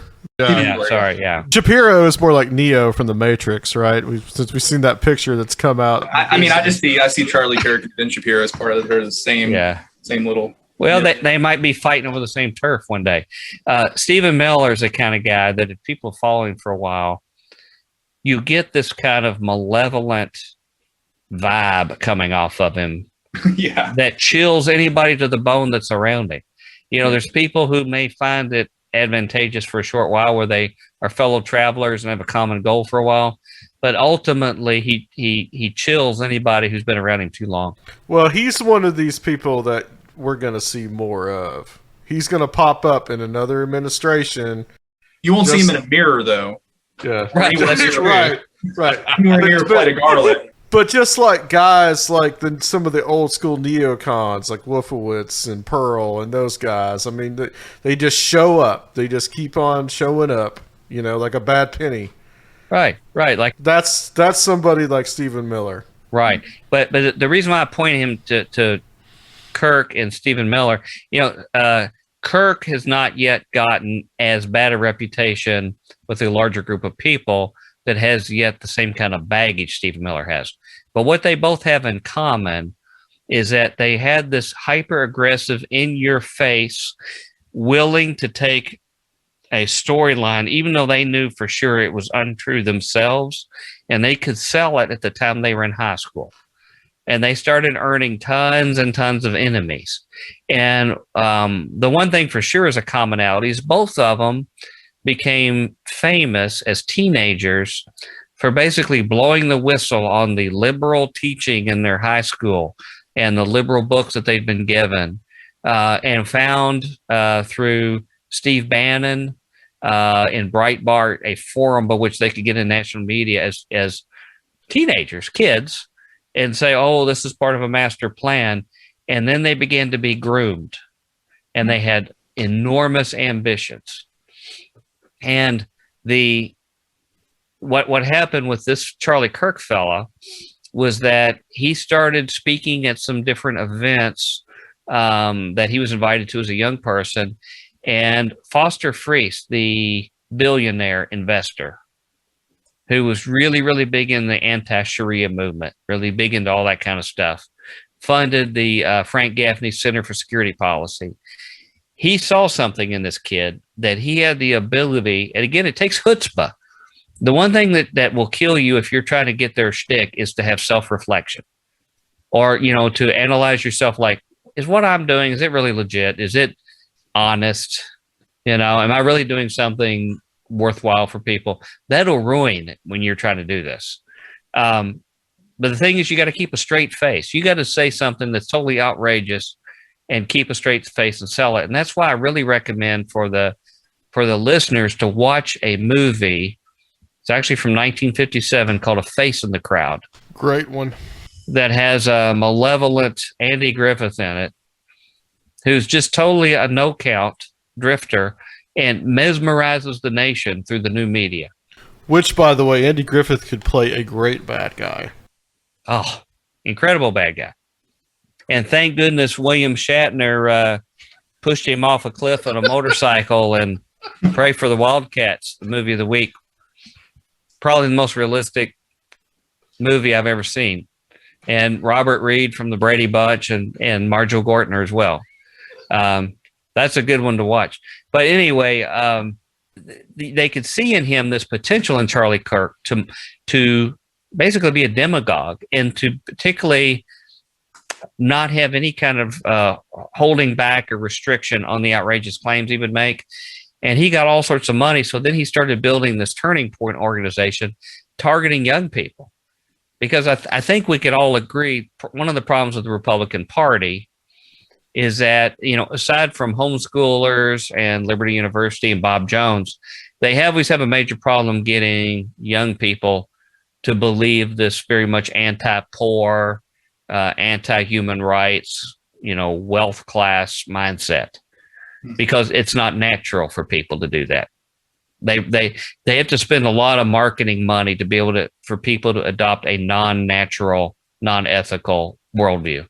And so this Charlie Kirk guy had all sorts of money thrown at him, and he had boundless energy and ambition. And what he was told to do was to ignore school, don't go to college, and immediately start this organization in which he starts telling people the evils of professors in college.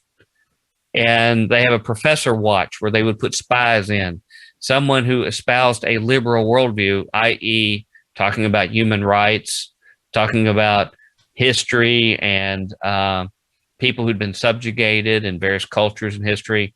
These were all dangers to them. Something that was spoken against by the corporate class, for example, would earn their ire.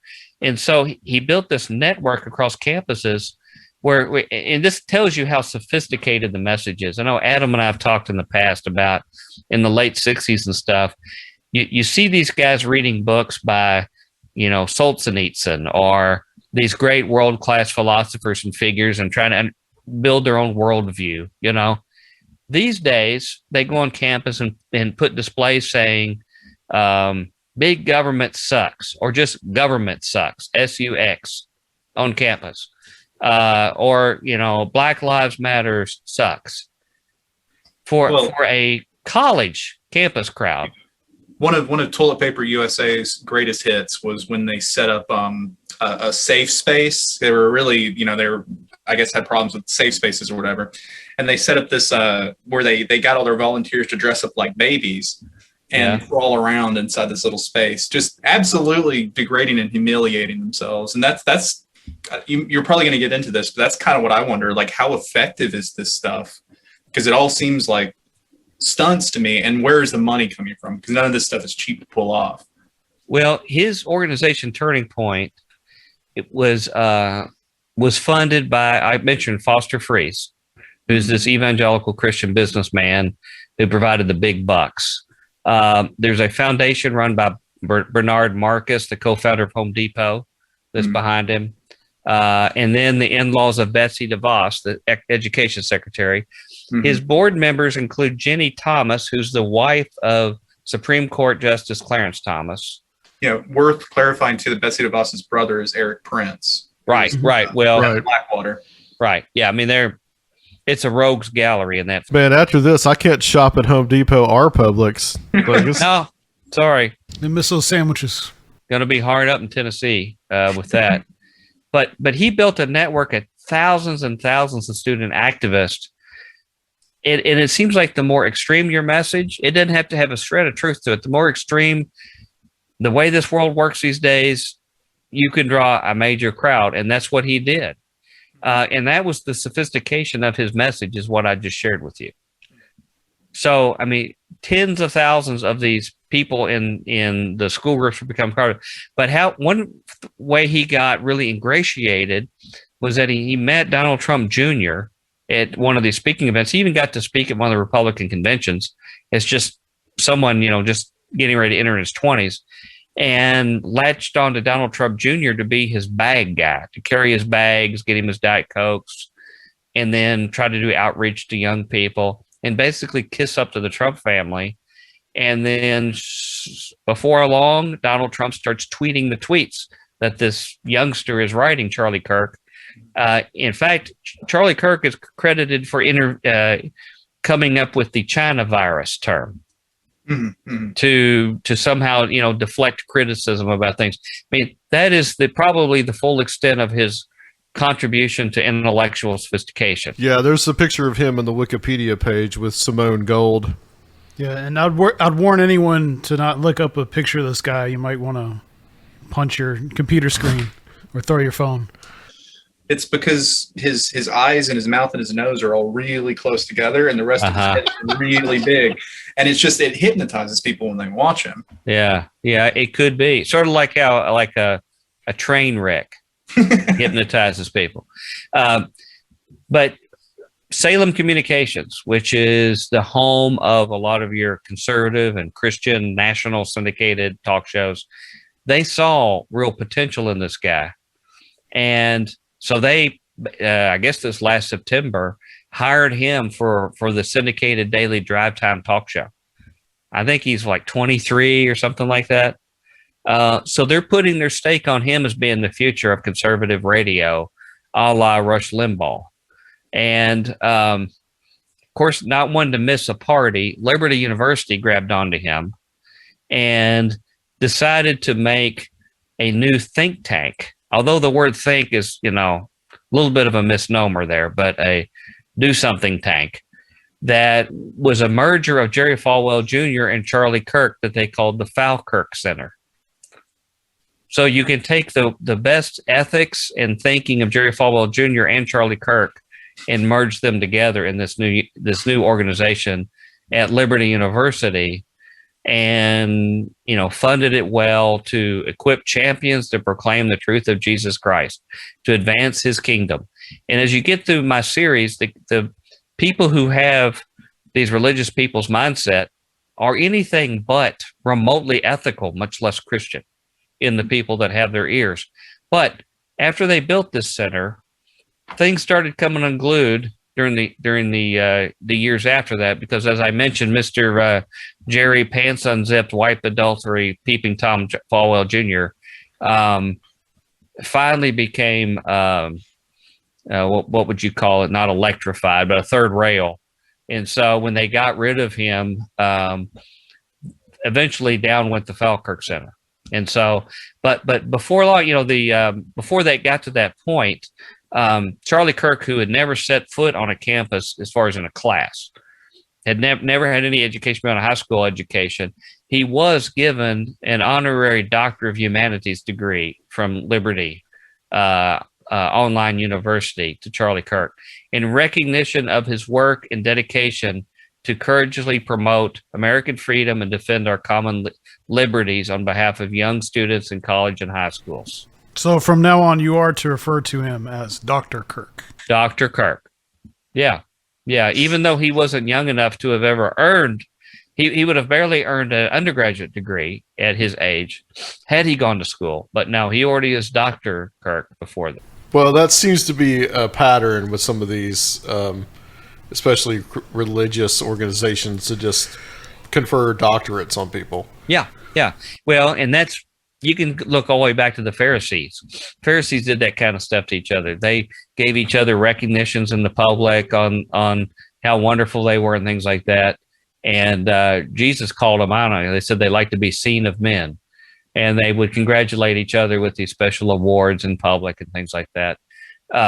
But now Charlie Kirk was one of the guys speaking at what they called the Wild Protest.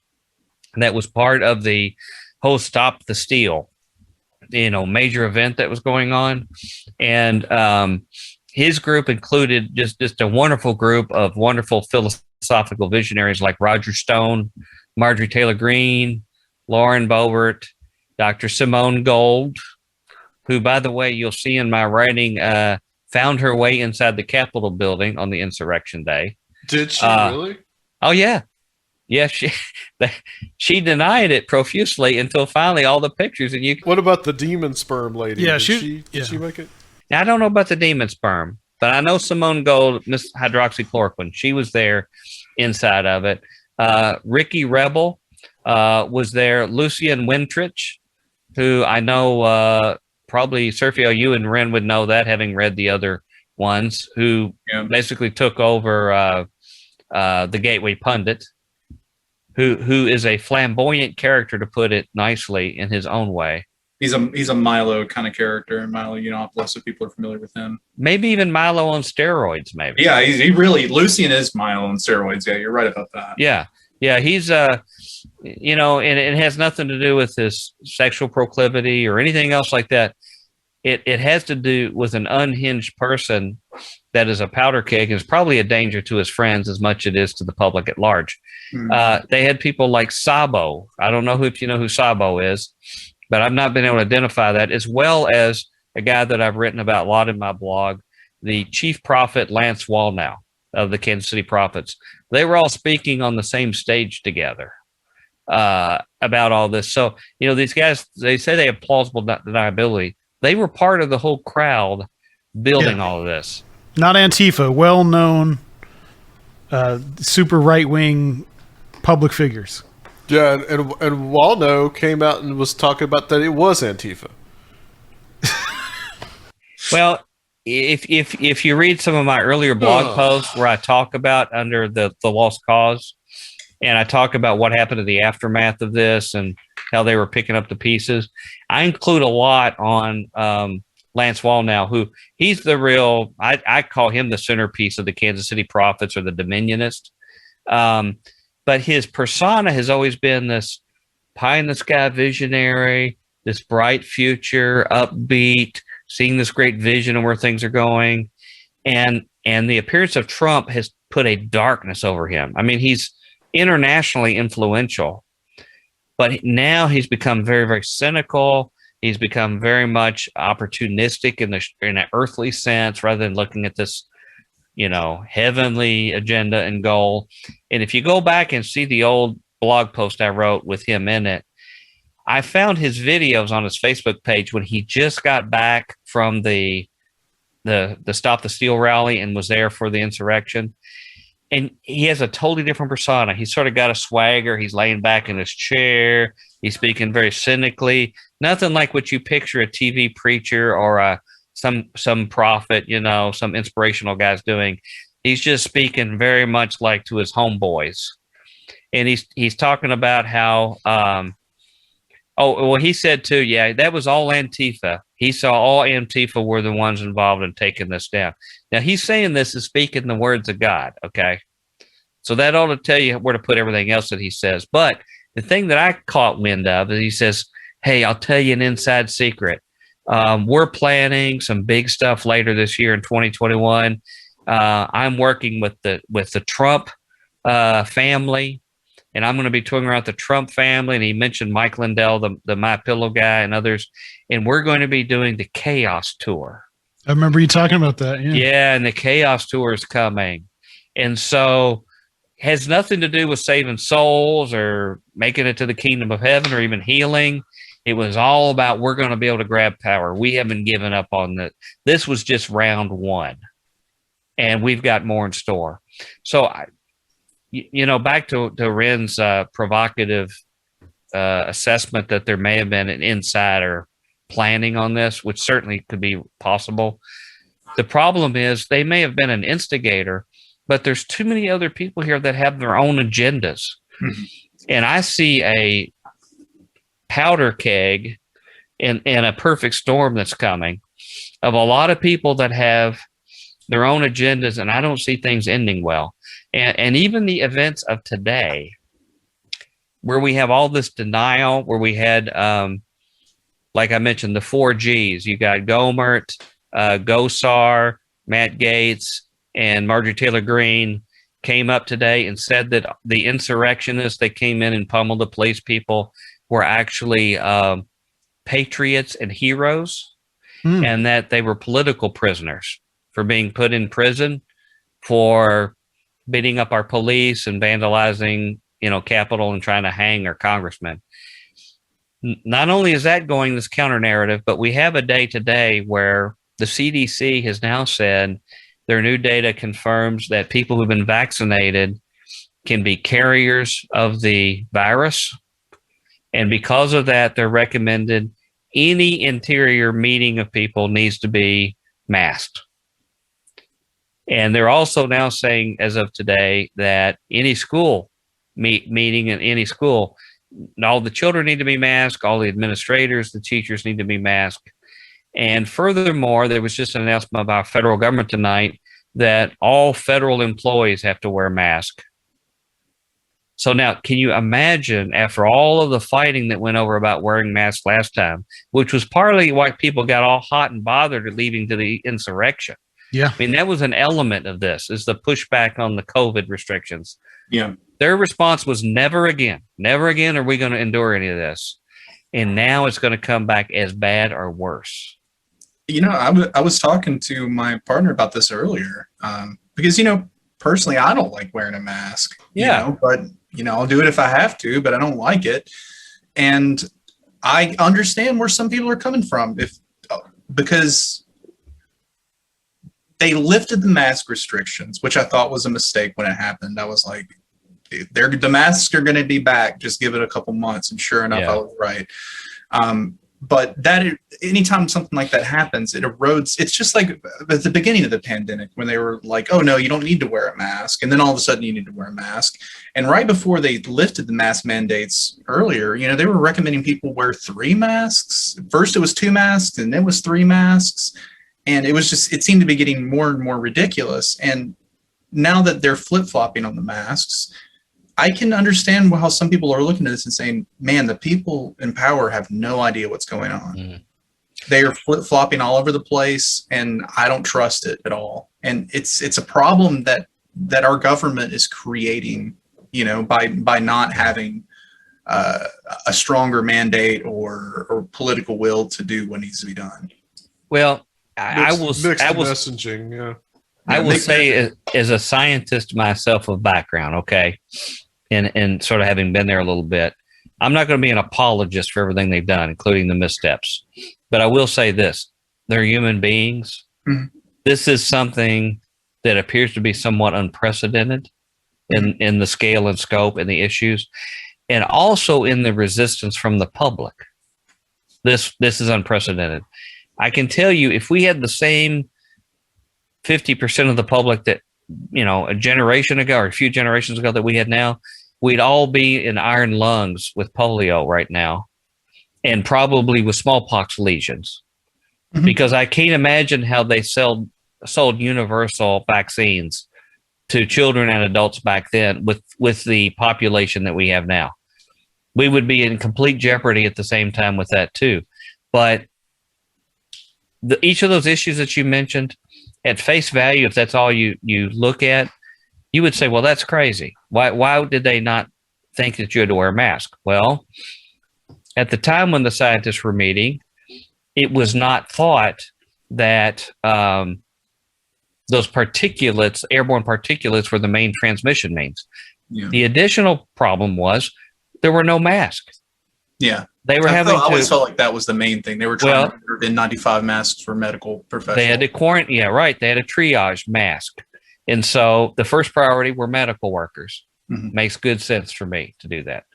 So then they also found out that there as opposed to a surface transmission, because they have to go based on corollaries of prior similar diseases that they've had in the past to project for preparation.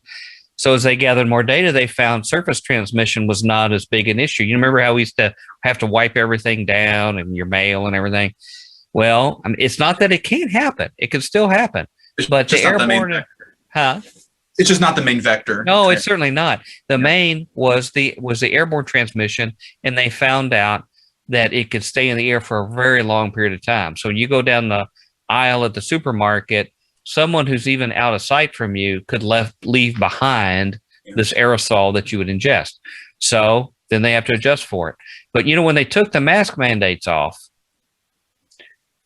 it's almost like they're a child photographer. They have to deal with the subject they're dealing with as well as the job they have to do. And getting people to wear masks as long as they did was a miracle. Mm-hmm. Given the crowd we have, it was a miracle they had mask wearers as long without more riots. And we know in various cases there were armed rebellions at the state capitals in several places for wearing a piece of paper on your face. Yeah. So, you have to think about what they're trying to sell to sort of a juvenile public at some point. And so, well, don't you think the lifting the mask mandates has more to do with just trying to get the economy going again than because that's what it stung of to me. I mean, I felt like it was not because they thought it should lift it, just because they wanted to get the money flowing again. Well, would January 6th have happened without everything that happened? Because, I mean, we're talking about these middle-class people and business owners becoming a part of this rebellion. Most of that probably was because their businesses suffered greatly and they didn't feel like they had as much to lose as usual. And in fact, they feel like they were losing because of the quarantine and mask mandates. Yeah. And you can look at the protests at the state houses, especially in Michigan, as precursors to what happened on January 6th. Yeah. Now, it was a contributor, but when you hear them write about the main causes, that was not the first cause that came up. Yeah. They were afraid about, now I'm not saying it's not a contributor, because it sort of added to their whole alienation of, I feel helpless. These people are deciding stuff to affect my day-to-day life and I'm helpless. The problem is they really couldn't blame their national leaders for that because it was going on around the globe. Yeah. I mean, you couldn't blame the Democrats for what was happening in India or these other nations or things like this. Mm-hmm. So, but they don't have the foresight to think that through. Yeah. You are talking about Americans here, though. That's right. They've been given somebody to blame, and that makes them happy. They're content with that. So the reason I bring this up is that, yes, the economic issue was there. I mean, masks shouldn't have totally made the difference. I mean, there's very few cases that you couldn't still run a business and wear a mask too. They found ways to run their business, but people just didn't want to fool with them, and they didn't want to be told what to do because that's the way Americans are. But for me, what I've observed by the response of at least half of the public to this whole operation is to find they really don't give a flip about their neighbor or what they do that affects the well-being of their neighbor. Yeah. And this is a crowd who says they believe the one who came up with the golden rule and turn the other cheek. But I don't care if it's a piece of paper or a sticker on the end of their nose. They don't want to do it, even if it killed their neighbor to do it. That they're incensed that they would be asked to do it to begin. And how much of that is this focus on individuality and that, the extolling the virtues of the individual over the community for the last 40 years? I mean, how much of that is just become ingrained at this point? Right. And that is what, I mean, that's essentially all my generation has ever known. Right. Well, they weren't really raised on communal pride in terms of, earlier generations did a lot of community service things, like through the Eagles Lodge or Fraternal Order of whoever. Mm-hmm. That was a big part of the lifestyle. And now everybody sort of lives on their own, on their couch, and they're nesting and things bowling like alone. that. Going back to what I was talking about before, the alienation, right? Right. Completely destroy people's communities and get rid of any kind of communal effort. And this kind of individuality and exceptionalism is what you get as a consequence of it. Right. I mean, and no concern for your neighbor. Yeah. No concern about here. And that's what was a dark part about libertarianism, as much as I found that I liked in it. You know, the right of free association and self-determination and you know, all these other kind of things are good stuff. What I started finding is this whole card-hold dystopian Darwinism, and they always underestimate. These people think they're an island. You know, you read Ayn Rand and in her books and things, and these people are these noble people who keep themselves afloat on their own. Right. But they always underestimate two things: how much they have depended on other people to get to where they are. Yeah. People that have that educated them in schools or provided other services to help them. And they always underestimate how much their actions impact other people.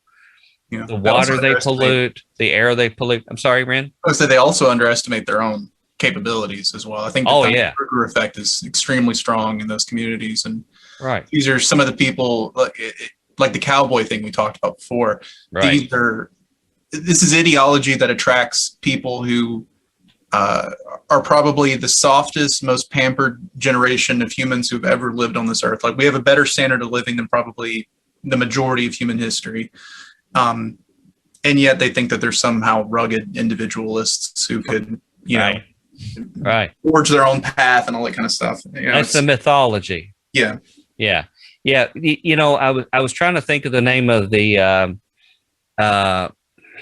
rancher who had a standoff with the government. I'm trying to remember. The Bundys. Clive Bundy. Yeah, Clive Bundy. You know, he's a case in point. He was a card-carrying member of that independent free spirit. Don't tread on me. I can take care of it. You know, he had the standoff with the government. Because their whole thing is based on using federal land. As I understand it, you know, that's where I was going, Surfiel. As I understand it, he would pay a fee to use that land. And I think it was a pretty modest fee to use federal land to graze, because he was making money off it. This is a profit thing, and nothing wrong with that. But he would pay his fee to do it. He just decided he wasn't going to pay it. Right. And so he didn't want to pay it for a while, but he was still using the federal land, which is all of our land. And it was so convenient that he decided to espouse a political view that said, well, the federal government can't own any land. So he said it would have to be state land. Well, he wasn't paying the state the money. It was just an excuse for him to be greedy. Now, to add insult to injury, one of the things that lost a lot of his support amongst celebrities was that he came out and was talking about the black community in Las Vegas and saying, oh, they're just welfare cheats and they're just lazy bums and sit on their porch, and there's just nothing worthwhile that they do because they're lazy welfare exploiters. And this is coming from the mouth of a guy who's an ultimate exploiter of state resources himself. Right. I mean, what a deadbeat he was himself. And so that's what I find common about these people is this cognitive dissonance and hypocrisy. You know, they really want to espouse, like you say, this individual freedom, but when you peel the onion back, you find they're on the dole one way or the other. And the same thing with the whole corporate world, because the corporate welfare that they get through their other kickbacks, their credits and other things they get, often dwarfs other entitlements. But they don't want to keep that on the books. That's all off the books of what they consider. So, but this has basically become part of the whole culture. And, you know, a lot of the people that I know that I was raised with and family and other friends are obsessed with what they've been told about socialism as the ultimate threat. And everybody wants a free ride. I was raised that anybody that got food stamps, which was about everybody but us, all drove Cadillacs and bought T-bone steaks with the welfare queen. Right. That was what I was told everybody was. And you know, those same people who still say that were more than happy to cash their socialism welfare checks when they came in their mailbox this last year. Oh, yeah. Didn't feel the least bit, and they didn't earn it at all. They didn't do anything to work for it. Most of them didn't even have financial distress, but they didn't feel the least compunction about taking that money. Hey, they didn't even have to go to the mailbox. It just pops it right into their bank account. That's right. In fact, I have a friend whose older sister got hers like first, and she had been dead for 3 or 4 years, and she got her checks. So, you know, the Bible says the dead in Christ will rise first, so maybe they get their checks first too. I don't know, but you know, to sort of circle this around to where we are today, we do have a culture of entitlement, and the entitlement is not what we call the welfare recipients. We have a nation, even psychologically, of welfare recipients, and they feel like they're being cheated out of something. There's nobody out, well, there's very few out there that feel content with where they are in life and are just focusing on their life. They feel some aggrieved sense that they have been denied something. Well, I would argue they have. I mean, I would argue that maybe they don't understand their own sense of entitlement. They don't understand what they're being denied, right? They come up with their own excuses for their own beliefs about it. But I do think that you see, I mean, look at wage growth versus productivity over the last 30, 40 years, right? Like Americans, the quality of life as an American is like falling, right? The ability of people my age, you know, I'm in my mid 30s. I'll probably be the last generation of people who can never afford to buy a house. Yeah. You know, like real estate, home ownership is completely out of reach for most of the people in the generation under me. And I think for a long time, the middle class and upper middle class were insulated from this wage stagnation and basically this slow boiling of their ability to live. And I think it's catching up, right? Mm-hmm. I think a lot of these people do realize, at least on some instinctual level, that things aren't as good as they were 20, 30 years ago. Yeah. The same opportunities that their parents had aren't available to them. Yeah. And that's what worries me, is that I don't think things are getting any better, at least not in the short term. And with the mask mandates coming back, possibly the lockdown, I'm fully expecting the lockdowns to start up again. Yeah.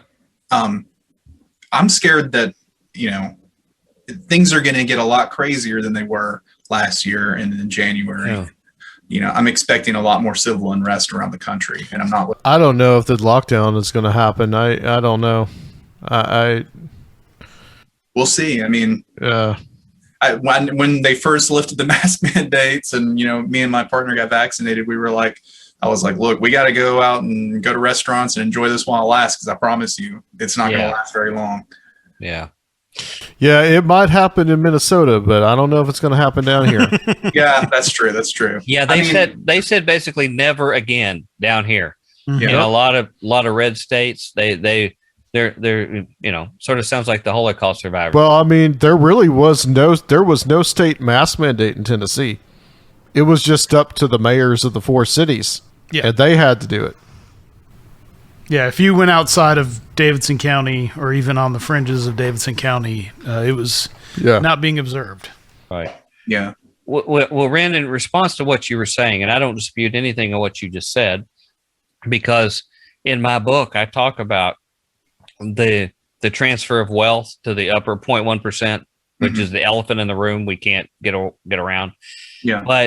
But what I find is that these forces that I document in my book and elsewhere in the media will target them toward the wrong culprit. Oh, yeah. There are people who are profiteering from that, what you're saying, and that control the marketplace, that control labor and rates and the whole balance of power there, or imbalance. But what they're told is that the institution that's supposed to be the regulator of that and supposed to be the referee, they're made them out to be the enemy. Yeah. Rather than the one that's shaking them down. And so government, by its very nature and institution, is made to be evil. And in Christian media, as I've documented, that goes back at least to the 40s when they began doing that to stop the New Deal. Yep. And so rather than trying to find them as a potential referee to help look out for their interest against the power of the marketplace, they have been turned against them. You know, against their own enemy, which is sort of like what we have today with the things. They've made vaccines the enemy and masks the enemy, which could be a means for their own safety and deliverance. Well, and that's why that's such a tragedy. And that 1%, I mean, it's survival, right? They know what they're doing. Yeah. They know that they want to keep their heads on their shoulders. So they have to spend a whole lot of money, build these think tanks like the Cato Institute and all these other places to put out these narratives and try to blame it on anyone but them. They know that they're the problem, right? They're just hoping that they can, you know, redirect everyone's ire and keep themselves safe. And it's sad because I know we've talked about this before. All these people are barking up the wrong tree when it comes to who's really taking things away from them. Right. You know, who's really making their life worse every year. Right. Because it's not immigrants and it's not the regulatory agencies or whatever. The people are sold this myth that, oh, well, we don't need regulation because it creates more jobs or creates opportunities or whatever. When in reality, it just increases the 1%'s bottom line and increases their wealth, right? Mm-hmm. But people always have that illusion of the American dream that, oh, well, if only I work hard enough or I'm smart enough or whatever, then maybe I'll be a billionaire one day like Jeff Bezos. Yeah. When in reality, they're never going to be a billionaire. You know, yeah. The propaganda is real. Let's swing back a little bit to the time we got left to the January 6th, because I got a couple of points I want to hit, and we probably only cracked like 2 pages of Dr. Future's 17-page notes, but yep. The Oath Keepers, their role, and also this role of, and we hit on this a little bit, but this seems to be a group where the head of it seems to like to have like a plausible deniability that they had any instigation in it. You talked about in the blog post about Ferguson and how they were involved there, but there seems to be an involvement with them as well with January 6th. Right. Yeah, it just so happens that it didn't work out to where the Oath Keepers got to make it in because they were providing security for all of the right-wing speakers that were there, and particularly Alex Jones. And so, according to was it Stuart Rhodes, I believe is his name, Stuart Rhodes said that basically after he took them back to the hotel, that's when he suddenly got word that somebody was in the Capitol building, and he was standing outside there at the time when he heard about all this going on. But there were other Oath Keepers that were in there, and they took the fall. Now, one of them, supposedly, one of the leaders was starting to squeal, but that's back in, I believe, April when they finally got him to turn, and the wheels of justice move slowly. So I don't know if they're going to be able to somehow implicate some of these other people as they start vetting that information, or in fact, it will just wither on the vine. So, you know, I don't know whether that will work out or not. But let me see if I have some other information I can share with you about it. He said what I wrote was that Rhodes disavowed any meaningful connection to Caldwell or Crowell, which was 2 of the main people. If you remember, she was the one that had all the military gear and was leading about 30 or 40 people on a military operation she trained in Ohio. And these were these units that sort of worked under the Oath Keepers that they had hands off from them. Rhodes did say that Watkins played an important part in the group's mobilization and opposition to demonstrations around police abuse in Louisville last year. So my old hometown, when they had the killing of the young lady, you know, when the police broke into the wrong place, and Breonna Taylor. Yeah, Breonna Taylor. That they were involved even in that and trying to resist the protesters there. So you really can't say they're a group of the people, because the people are usually who they're setting themselves up against. But I wrote here that it says from the reports I had that right-wing militia movement leaders like Rhodes, who is a Yale Law School graduate, a former Army paratrooper and former staffer for Republican Congressman Ron Paul, was disbarred in 2015 to the Montana Supreme Court for conduct violating the Montana rules of professional conduct. But that now he leads a militia group of what they claim to be 30,000 ex or current military and police officers who learned well from their experience in senior military, political, and government positions. And particularly in the area for the top guys, as far as this plausible deniability, where they have their lower guys sort of take the fall for them when they do these kind of things.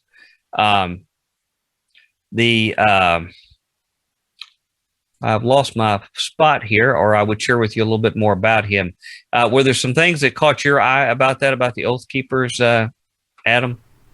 Well, just that, Stuart Rhodes basically said that there was just the way that it's structured, I guess, is that the top does not have to, basically doesn't take any responsibility for anything that the others do.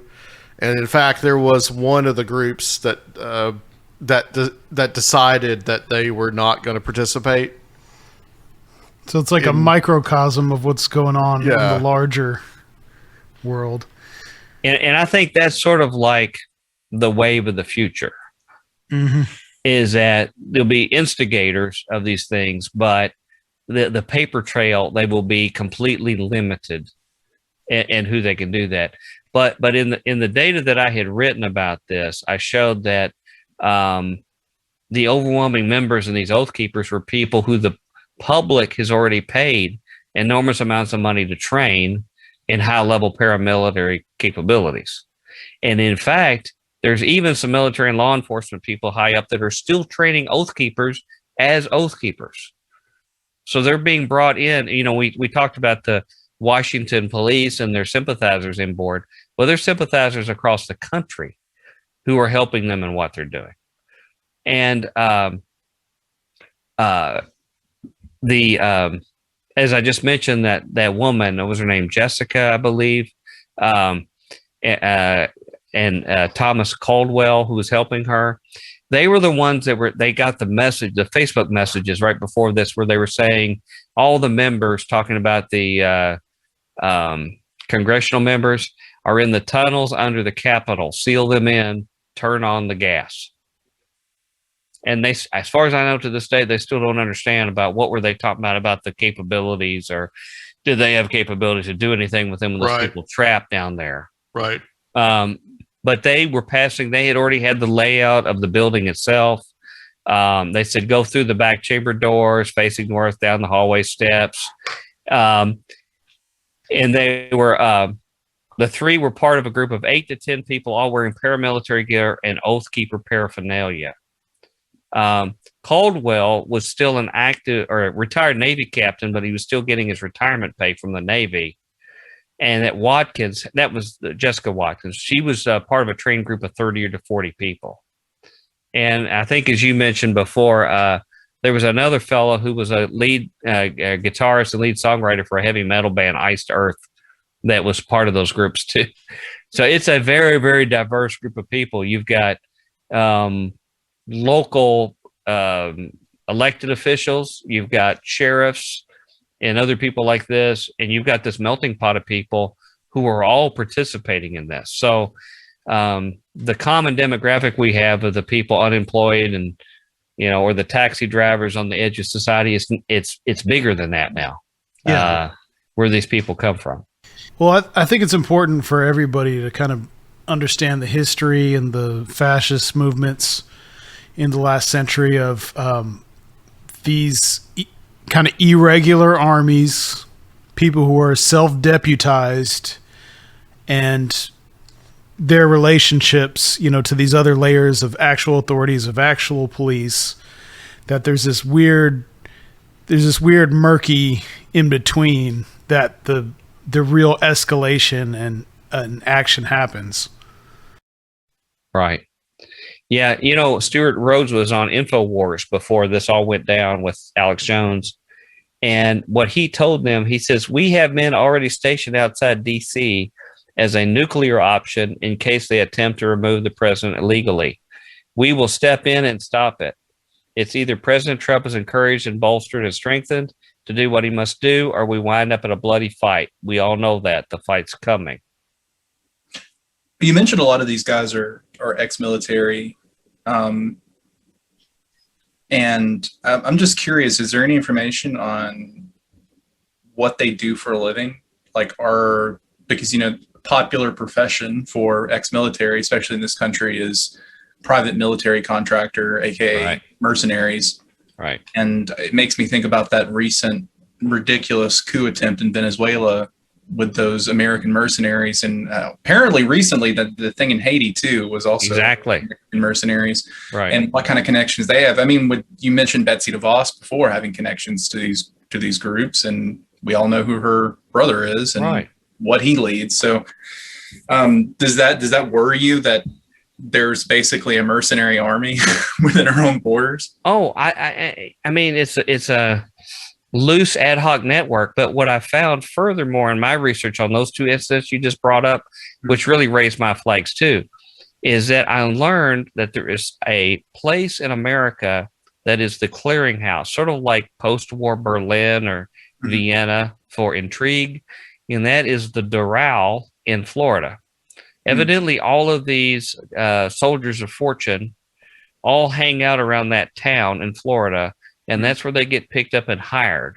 And you know, the ones for Haiti were getting hired by a guy who was a doctor in Florida, who basically wanted to take over the country. If you remember that, he didn't tell them that at first. He told them they just wanted security.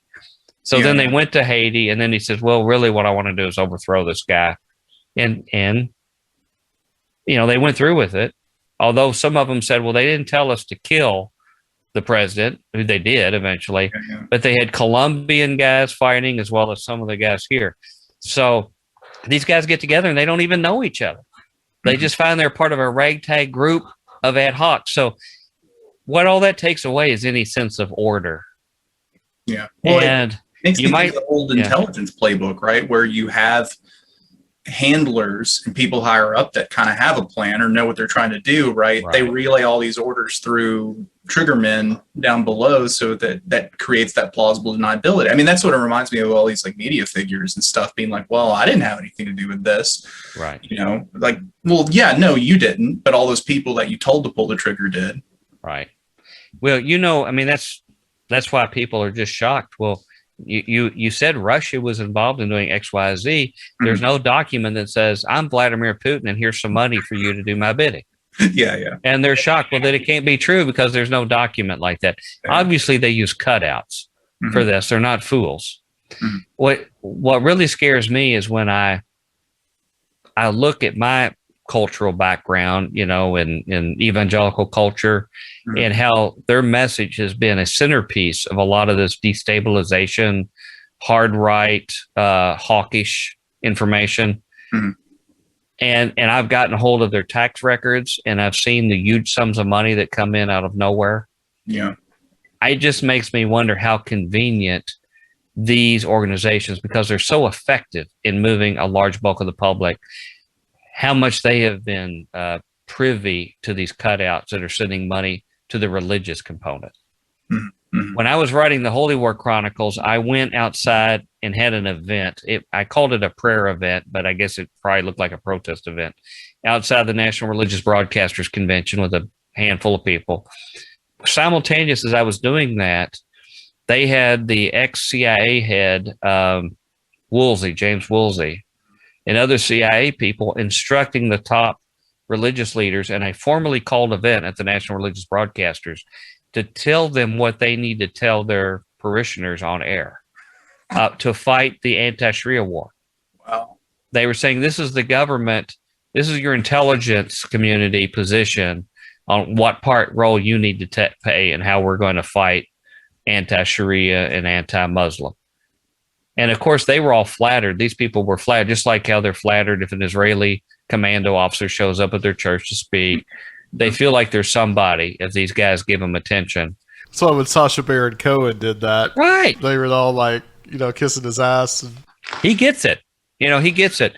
And so when they bring these people in and they take this on, you know, in my next volume of my book, I start showing through the tax records on how the Koch brothers started buying out some Christian ministries and how they immediately changed their charter information about what they were concerned with when that money arrived.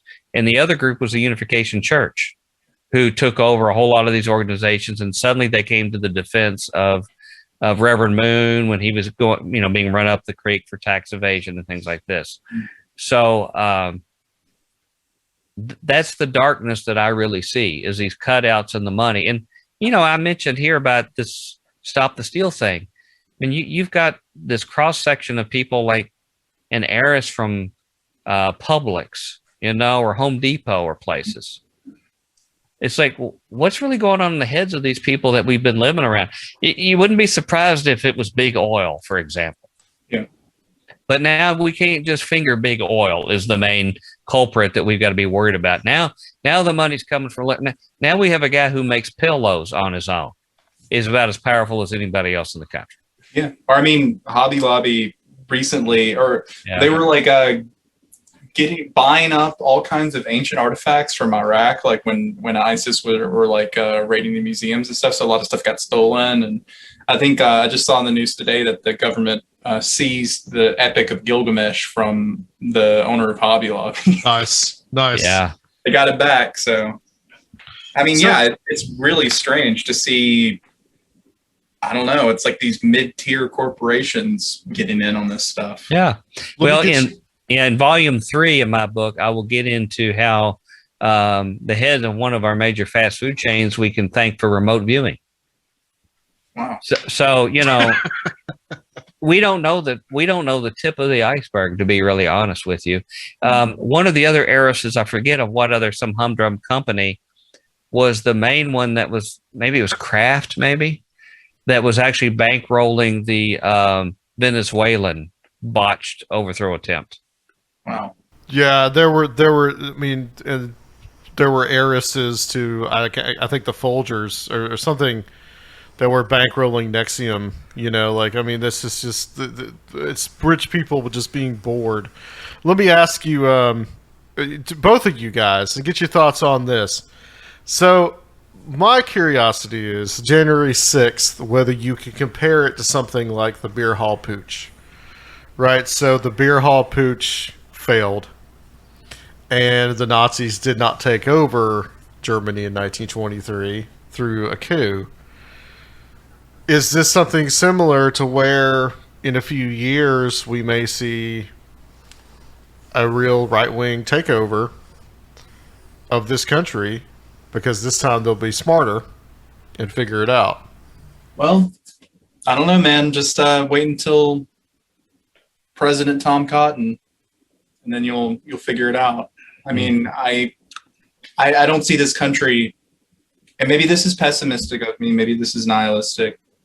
I don't want to bum out all the Conspirinormal listeners, but I don't see this. I don't see the state of the world getting better right now, and that increasing alienation, rising inflation, food prices going through the roof, all this other stuff. I don't see it going anywhere but fascism. Mm-hmm. Either that or I mean, I don't know. I don't think the revolution's coming. Maybe that's just me, but I think that we're going to see an increase in that sort of isolationist rhetoric, like fascist rhetoric, as things kind of slide even further as the years go on. Climate change gets worse, and right. I mean, we're already seeing the effects of it this year, like with the Midwest just locked. I mean, a lot of the country's on fire, and then huge portions of the Midwest have been in a drought all summer. So like, there's like 15 million tons of crops. It was hazy here last week because of the wildfires in the West. Yeah. Nashville. British Columbia hit 121 degrees Fahrenheit. Yeah, a few weeks ago. I mean, British Columbia, and the that Surfside building that fell. I wonder what's going to, as far as like how its foundation was undermined, and there was a bunch of neglect and things. But as the seawater rises, it's not only going to just be the fact that buildings are submerged underwater. What starts happening to all of those condos on the coast when the water table rises? It starts impeding on foundations and things like that. I mean, there's really no way to predict. But I think the beer hall push is about as apt a corollary as you're going to find. But it does beg the question of what do you define as failure? Adam, I know when you said failure, you meant like the immediate near-term failure.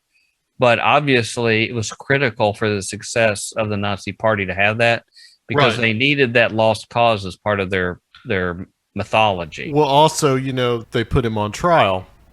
Right. And he was put on trial, and he got his soapbox. And also, when he went to prison, that's where he wrote Mein Kampf. And he got relatively a slap on the wrist for 9 threatening months to in overthrow prison. and that's what these guys are getting right now. They're getting slaps on the wrist. Most of them are not getting jail time, or they're getting a small amount of jail time because their lawyers get them all cleaned up and they look at like Ma and Pa Kettle when they come to court, or American Gothic or something. When they're there, they don't look like some raving lunatic when they get all scrubbed and suit and tie in front of the judge. And so these people are getting a slap on the wrist. And so I think we're in a lull before the storm. I read some of my references I quote in my writing that they considered it a victory, because anytime you do this and you sort of get away with it, even though, they didn't even have an agenda exactly. Who was the person who had it all figured out what to do once they killed everybody? Who thought long enough? But what happens is there'll be somebody who comes along that does think it through. There'll be somebody who corrals all of this insanity and chaos and will know how to groom it and tailor it for step 2. Right. These guys couldn't get by step 1. Someone that is much more well-spoken and and seems well-meaning than Trump. And can organize better. Like I said, these guys, once they did all this stuff, let's say they'd gotten the congressman and killed him, they had no idea what to do after that. There was no second plan or whatever. But I would say we're in probably a 2-year lull until the Republican primary debates start. Oh, the midterms are next year. Well, the midterms may be they may be part of it. I picture there'll be a little tipping from one side to the next, maybe a little bit. If the Republicans win the congressional stuff, then that'll just paralyze the government. Yeah, for a couple of years. I think the Democrats are going to get blown out. That's just my personal theory. They whoever shows up, but I think the big hit that they're mesmerized by the presidential leaders. They don't get as excited by congressional folk. Mm-hmm. So the president thing is what captures their imagination. And so I think in 2 years, when they start that, there's going to be more money put in to reselling Donald Trump. And then there's going to be more advertising on TV. There's going to be more rallies. And, either he runs or somebody he appoints. And we don't know if DeSantis is going to be an heir apparent for him or a rival. That there's already friction between him where he's parted from Trump a little bit, as close as he's been to him. But I think in 2 years is when things get worse.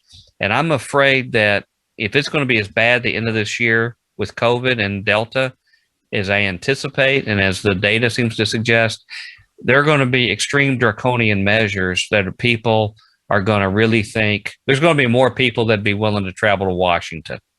Yeah. Maybe not present company here, but there'll be more people who were sympathetic to the folks on TV, and they'll have more gumption to actually get in their car and load in their weapons. Because round 2, particularly if it's worse, this whole thing about declaring all federal employees have to be vaccinated. There's a large part of federal employees that I bet you we'll see on TV that will refuse and do protests and will probably be forced to be, arrested or whatever they do against this, to protest against it. Yeah. That's an extreme measure. Yeah, think about all the people who work at the Army depot that I grew up with. Guys in Alabama. I bet a lot of those people who work at the Army depot there aren't vaccinated. Up to now, the military would not even mandate it. Mm-hmm. And that's what blew my mind. I know people in the Marines, and because there were so many Marines that wouldn't take it. The military, you always have to take strange vaccinations. Yes. You don't have any say against it. You're forced to take it, and you might have negative reactions, but they own you, and you just do it, and there's no questions asked. This time was different, and and I know somebody involved in those circles, and they said no, they're not mandating it because these people are against it. And I said, I don't think it's just the people at the bottom rungs that are against it. I think that there's some well-placed people in senior military management that are running cover for them to keep it from being mandated. And that gets back, Wren, to your beginning assertions about what happened with the Washington police and their sympathies. Is that all it takes is key people that are sympathizers higher up that can gum the works. And I think that's what kept the military from getting automatically vaccinated now. So like you said, well, they're going to have a harder time if they're active duty, putting up much of a fight if it is mandated. But you got guard people, guard members, and you've got ex-military, other people who may see that somebody's affecting their sacred military by doing it. Again, they never had any problem with any other vaccines. But this has become to symbolize something else to them. It's become like a culture war thing for them. Right. Well, I want to thank you guys for really cheering me up tonight. Good. I feel much better. Sorry. I feel much better about the state of the world and where we're going. And, always look on the bright side of life. Despite that the world is slowly heading towards an abyss, we'd like you to join us and these two gentlemen at the Strange Realities Conference in Nashville, Tennessee. Now, we have been exploited. Wren and I have been exploited for your material windfall purposes. I didn't know this was a setup. Wren, do you feel as dirty as I do? I'm excited about it. Everyone come party with us at the end of the world. It'll be the last great party. That's a good way to think about it. That is a good way to think about it. Yeah. So you guys are going to be at the Strange Realities Conference coming up here in Nashville, Tennessee, October 15th through the 17th. And do you guys have any idea what you guys are going to talk about? I think I'm going to be presenting on Lovecraft and Lovecraftian magic and the works of Kenneth Grant, going into sort of some of the stuff Peter Levin talks about in The Dark Lord. It's just something I've been into recently, and I think I can make a cool presentation about it. Juicy. Dr. Future? Yeah, I'm disappointed in Wren. I thought there'd be something a little bit more edgy than that, That old has-been Lovecraft, been there, done that. Yeah. Actually, I'm going to try to have a little bit more weirdness than tonight. I want to revisit more what I talked a little bit on one of your little exclusive shows about the Monroe Institute and about the different techniques and how the military is really into these techniques of basically putting the left brain to sleep. And they're making incredible claims about going back and forward in time and fighting entities that they casually mention. And evidently lots of officers are flocking to get this training, and there's a lot I don't know. But I'm going to throw some stuff up there and just ponder the implications. Interesting. Both of those sound like they'll be wonderful presentations, and we will be very glad to have you both in the flesh. Whatever the circumstances are for the wider audience, however much of it is digital or in person, whatever we have to do, it will continue as it has for the last 2 years. Yeah. And I'm going to be having Oath Keepers as my security detail there too. Okay. All right. Perfect. Gentlemen, tell everybody where they can find you guys. We'll start with you, Wren. Hey, so you can find me at liminalroom.com. I do run a Discord server that's focused around the occult and the paranormal. So if you're interested, there's a link on liminalroom.com to that. Drop me a line on there. And Dr. Future? Well, I have a book out, Two Masters, Two Gospels, Volume 1, The Teaching of Jesus versus the Leaven of the Pharisees in Talk Radio and Cable News. It's at Amazon, Barnes & Noble, anywhere good books are found. My blog is the Two Spies Report. That's where some of this information came from. But there's a lot of stuff that gets into weird things, even at the Two Spies Report. .wordpress.com. If you can go there, there are some discussions. I'll let a cat out of a bag, possibly coming back on the airways for some stuff. But there is a Facebook page, Two Spies Report Facebook page. So just type in Two Spies Report and you should find us. There'll be a lot of announcements about that and when I appear on shows and things like that. And go subscribe, everybody, to give it a like, whatever that you do to. Yeah, whatever it is, I don't know, but if like is good, then do like. Spies Report Facebook page. Support Dr. Future and everything that he does, and we'll have, as always, have you on at the end of the year, as we're completely into the abyss. Yeah, there won't be an end of the year. Yeah, we'll talk. You better plan that for like mid-October. We'll talk about. I've got 3, 4, and 5 that parts 3, 4, and 5 of this blog series. So, and it gets a lot worse. It does. Thank you, gentlemen. Hold on the line for us because I think we're going to do a Patreon segment. As we said, come join us October 15th through 17th in Nashville, Tennessee at the Strange Realities Conference. Are also online. That is an option as well. Everything that we are going to be doing is going to be broadcast online. So that's $70 for the in-person ticket. 3 days. $30 for the online only ticket. Yeah, just want to reiterate that's going to be 3 solid days of presentations. Yep. Starting what on Friday night. Cryptocurrencies do you all accept for that?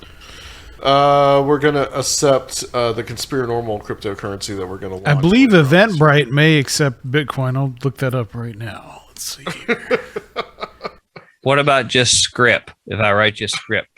We're only going to accept Krugerrands. No Deseret currency. Nice. Deseret dollars. And also Patreon, you can go to patreon.com/Conspirinormal.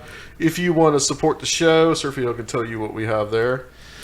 You can join our association of Conspirinormalists for $5 a month and get a weekly Patreon-only episode, as well as secret communications from the heads of the order, me and Adam, as well as the Ascended Masters who we report to.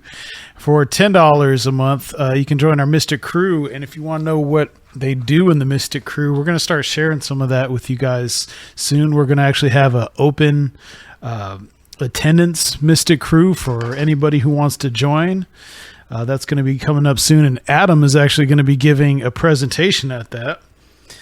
So in the Mystic Crew, we kind of have a mini Strange Realities every month where we have people present cutting-edge research and presentations, and it serves as our own little think tank and incubator for people as they develop their ideas or talk about their experiences. It's something really special, and I hope we can share that with more people and kind of give people a better idea of what we actually do in that. For $20 and up, you can join the Ancient Circle of Strange Realities, and you get a exclusive garment reserved only for high initiates of that order, and a secret experience at the Strange Realities Conference every year as well. So that is reserved for $20 and up patrons, the most elect. And you can find all of that at patreon.com/Conspirinormal. Yes. All right. That's it, guys. I want to thank Wren and Dr. Future for hanging out with us, and we will be back next time on Conspirinormal.